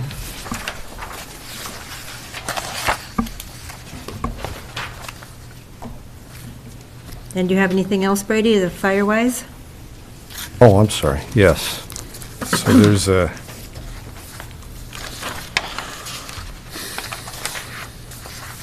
I cannot find it, but Oh, was that on the consent, Bill? It was under consent. That was on consent. Oh, That was consent. Okay, Yeah, we're okay. all done. There. Forget it. Too many papers. Too many papers. Thank you, Brady, for all that. Moving on to Administrator Jeff. Thank you, Madam Chair. If I could take item B first. We had a vacancy in the social worker position, and the recommendation is to rehire a former employee, Olivia Bonander, has agreed to take the position, and we're looking for a motion to approve that hire. You would remember her as Olivia McGee when she was here and left. I'll make a motion to rehire Olivia Bonander. Any questions or comments on that? I've heard great things about her, so I'm really happy she's Very coming positive. back. Mhm. Okay, then we will ask for all in favor of this. Motion by hands. Aye. Nay, same sign. And then, Madam Chair, the only item I would have for an administrator update is kind of just summarizing the conversation about the jail project and taking a look at the information that Brady just presented. When we look at our financial management plan, and we look at the placeholders that we put in place for capital projects, and we look at the space needs analysis that Wold did and broke out, and then we know that we have future capital needs in our highway system that were not going to be met by state and federal monies. Some will be met by transportation tax, some won't be. One of the components of the financial management plan showed an assumption that we would be bonding for projects going forward. At that point in time, we started down the road of considering the jail project because, to some extent, there is an operational savings in the jail project. The cost of buildings is infrastructure. They never pay for themselves. They're just a cost of doing business. And whether we go forward with bonding for these capital projects or not, it's really important that we maintain in our planning system space for capital projects. So if we don't take out debt for capital projects, I would really recommend that the board consider putting funds from current operations into a capital fund so that we have them when something goes bad. We should not be in the position of needing to bond for $2 million for radios when we know that radios are going to need to be purchased. We're at that point in time where we don't have a capital fund, and our fund balance is not our capital fund. Our fund balance is just enough to cash flow, plus about the amount that we get from federal pill payments. We don't have any extra in there. We really can't use that. If we use that, it's going to handcuff us and tie our hands in a way that makes it very difficult for us to pay the bills to the end of the year. So whether the board wants to move forward with these capital projects or not, you need to strongly consider having a financial plan that allows for capital needs as they come up. One of the first things that was done when I got here is the camera system at the jail was bad, and we had to go to fund balance for a $120,000 project. And that's not sustainable. We have to plan for that one way or another. Either we plan to bond for these projects and make payments, or we plan to take money from our operational budget and put it into a capital planning so that we have it when we need it. Before we get to the point of considering whether to move forward with the jail project or not, we'll be updating that financial management plan that was authorized and agreed by the board as a planning document to help us in building our annual budgets. In 2017, we retired, was it 2017 we retired debt, or we made our last payment on a bond, and we gave that back because of where we were at in the property tax. So we retired that debt, but we have not built that capacity back into our capital budget. And the move that Brady just put in now looks like it provides some relief, but it really doesn't provide relief. It provides an opportunity for us to plan for our future capital needs one way or another. So part of my role is to recommend that we have a long-range strategy in budgeting and not a short-range strategy in budgeting, and this board has supported that for the last several years. And whether we do a specific project or don't do a specific project, or the order in which we do projects, is completely up to this board. But having a long-range look towards our capital needs is really important, and I'll continue to advocate for that. That would be all that I would have today, Madam Chair. Okay. Any questions to Jeff about anything? Yes. Rena stated it during her presentation. Crisis-orientated governing is what we used to have. Having the cameras go down, it's crisis-related governing. And so, another comment was, why do we have an administrator? Well, we had a board secretary who retired after 20-plus years, and we sat down as a board at that time and looked at what is it do we need moving forward, and made a decision as a board that board secretary no longer fulfilled the needs. And part of that was us moving towards strategic planning and not running government under crisis all the time. And so it's been a long process and a slow process, and there's been many things that have happened.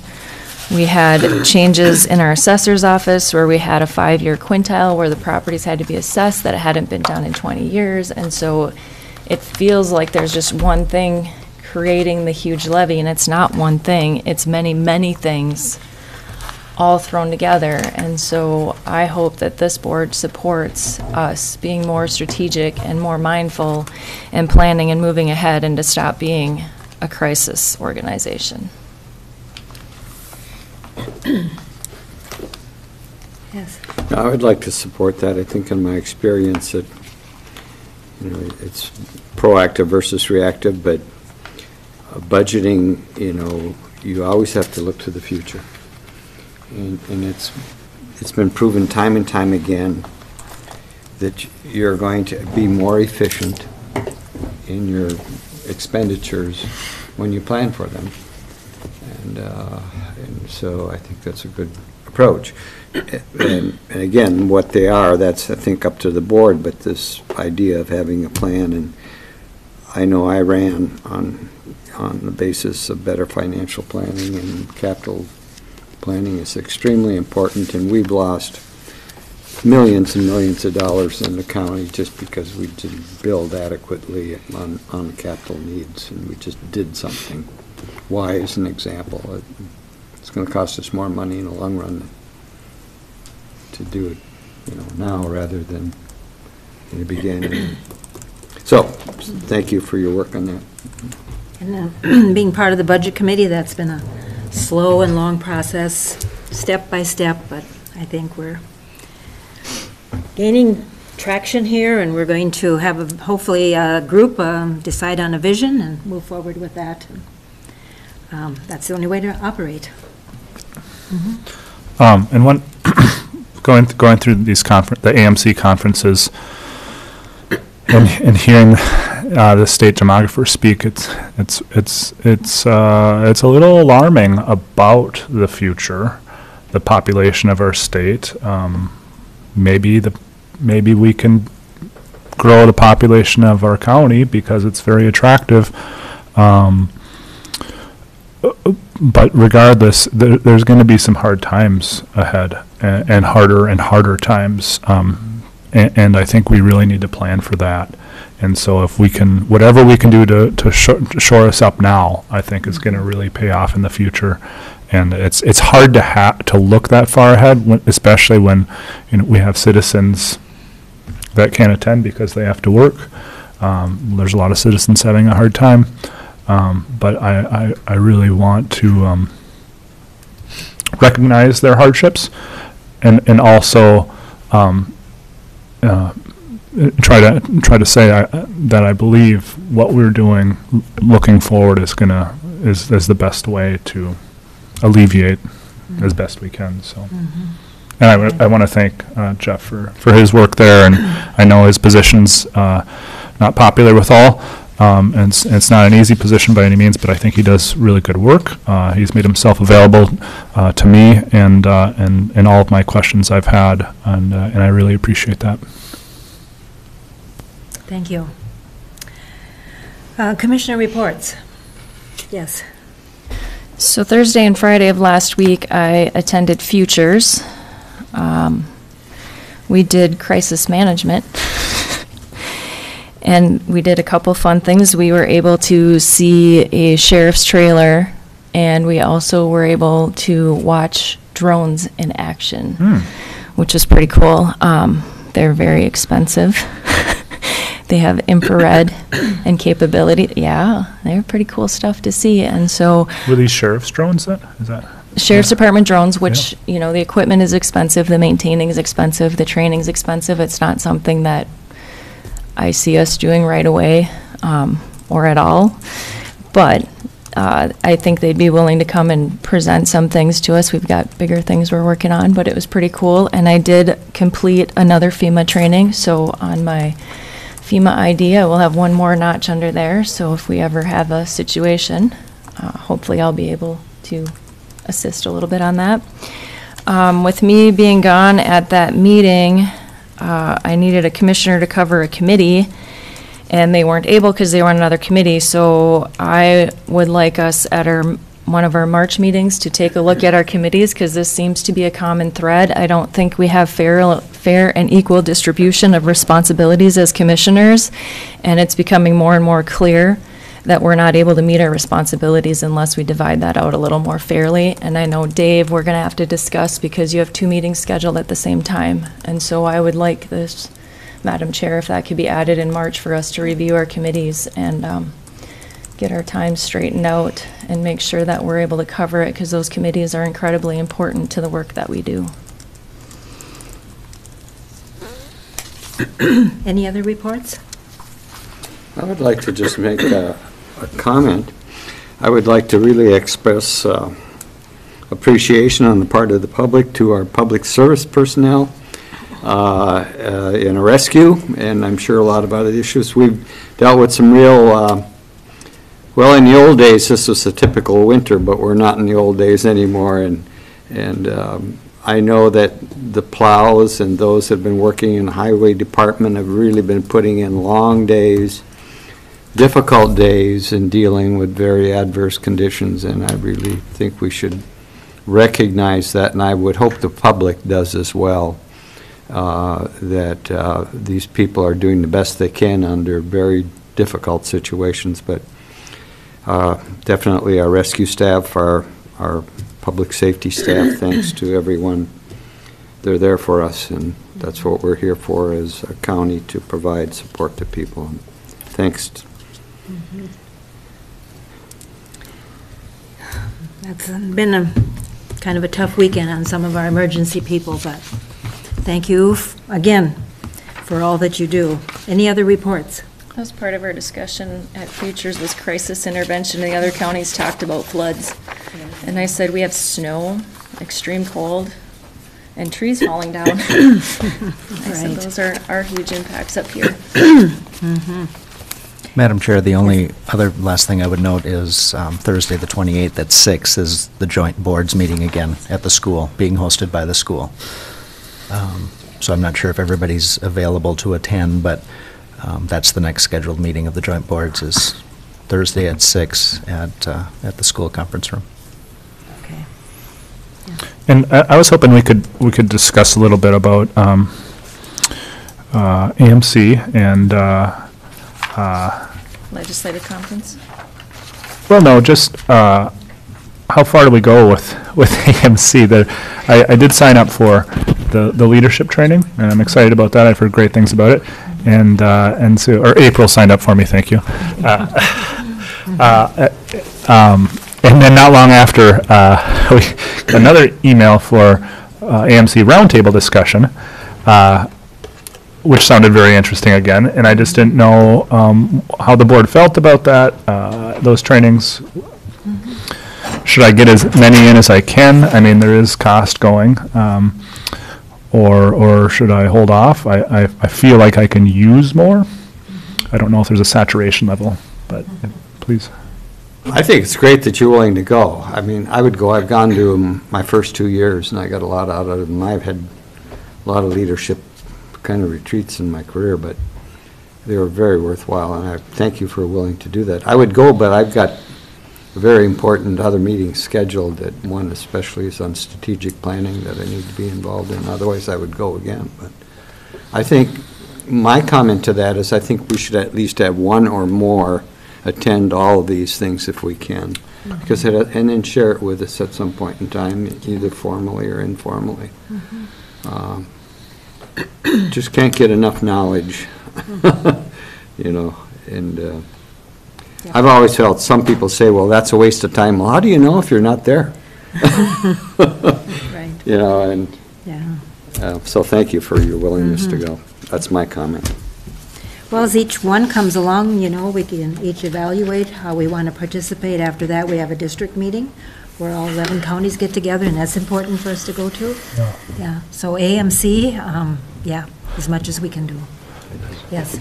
We often have the entire board go to the leadership, but like Myron, I've got some meetings that I need to be at here locally, and a little overwhelmed with the number of meetings and responsibilities to be going on those. So I am going to bow out of the April leadership meeting with the travel and everything else also, so thank you for going and covering that. And it's just your level of interest. I mean, if you're asked to be on a roundtable and it's not something that is a passion for you, it's okay to skip out on it and pass it on to another one of us. Yeah, it sounded interesting, conflict resolution, so it seemed like we could all use that. Everyone can. And thank you for, it sounds like we have pretty good support about that. I just didn't know if there are lines I should draw, like, all right, I've been to enough of these or whatever. But the other thing I wanted to ask is just about NACO and our participation there. This year, it's not going to happen, but in the future, it sounds like It's incredibly valuable. Yeah, but also incredibly expensive, or is that It's kind of the... It's expensive, and I think that we need to have the right person in place going there, and I don't know that we've put enough discussion into that, so maybe that's a committee of the whole discussion that we have now that you're on, and what our participation is in that. Yeah. It takes years to get your feet grounded in what's what. But did you want to talk about the legislative session too, or you were just anticipating what I was going to say? Oh. Usually we do a wrap-up of our AMC legislative session. Do you want to start? I was pleasantly surprised by our representatives. Seems there's been a little shifting in attitude a little bit, which has been good. And so we're incredibly lucky because we have an incredible strong relationship with our representatives. It's amazing to me when we go and other commissioners talk about how they never see or talk to their legislators, and that's their one time that they get to do it. And for us, they're like family. So we're lucky. Thank you, Rob and Tom.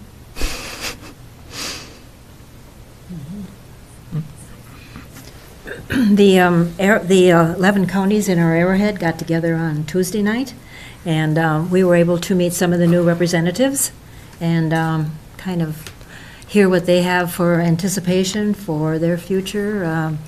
They, like you, are just getting their feet on the ground, so they weren't sure where they were actually going.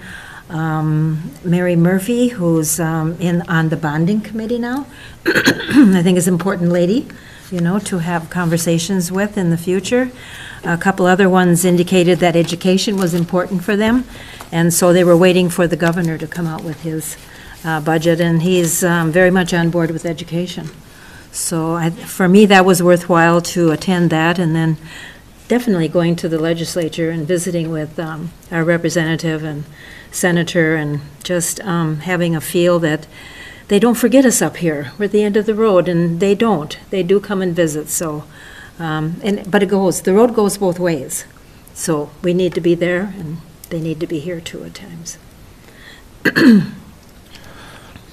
Yeah, the only other thing I would report on is just, I went to my first AEOA meeting, and that was very eye-opening. A 27-member board, so it was a very large group. It was a third consumers of AEOA services, a third public officials, and a third from the private sector, which would be churches or like the steel. There's representative from steelworkers there, and I'm from Grand Rapids, and so that's just on the edge of the range. And Virginia's right in the range, and so it had been since my childhood that I had been there. And that was also just being there was a very different culture, very eye-opening, and I think that was it had a huge impact on me, and I think, getting that experience statewide it really gives perspective. I feel like our county is sitting pretty good and talking with other commissioners at these conferences. I feel like we have excellent public participation and just a real good grasp of what we need to do and where our needs are, where our strengths are, and how to move forward. So all that from a whiteout conditioned drive. You've had several of those. Yeah. That's all I've done in February is whiteout driving. Yeah. Right. Okay, meetings to note. I would say that tomorrow night at the Lutsen Town Hall, we are going to have a presentation on the Gitchigami Trail proceedings from the Ski Hill Road to downtown Lutsen. So there will be some maps, and folks hopefully will come and give their opinion about things, and maybe get that done in the next few months or a year, depending upon the money, of course. Okay, anything else? Meeting updates. Tomorrow, Thursday night at the school, 6 p.m. Okay. Anything else? I'd just like to say, on behalf of the Grand Portage community and the Dishaw family, I'd really like to thank the mayor for his proclamation for today. So. Yeah, special. Right. Okay, there being anything else, we will adjourn our board meeting for today. I'll move it. Okie dokie. Katie, were you referring to the airport thing when you were talking about sending? I don't know. Yeah, Molly's got it. What's that red blinking light? I'm just kidding. This was my opportunity. Because I sent it back to Sue and said, if you Oh, have you, so how many have you got? Yeah. I didn't get No, just a minute. Here, this is from, because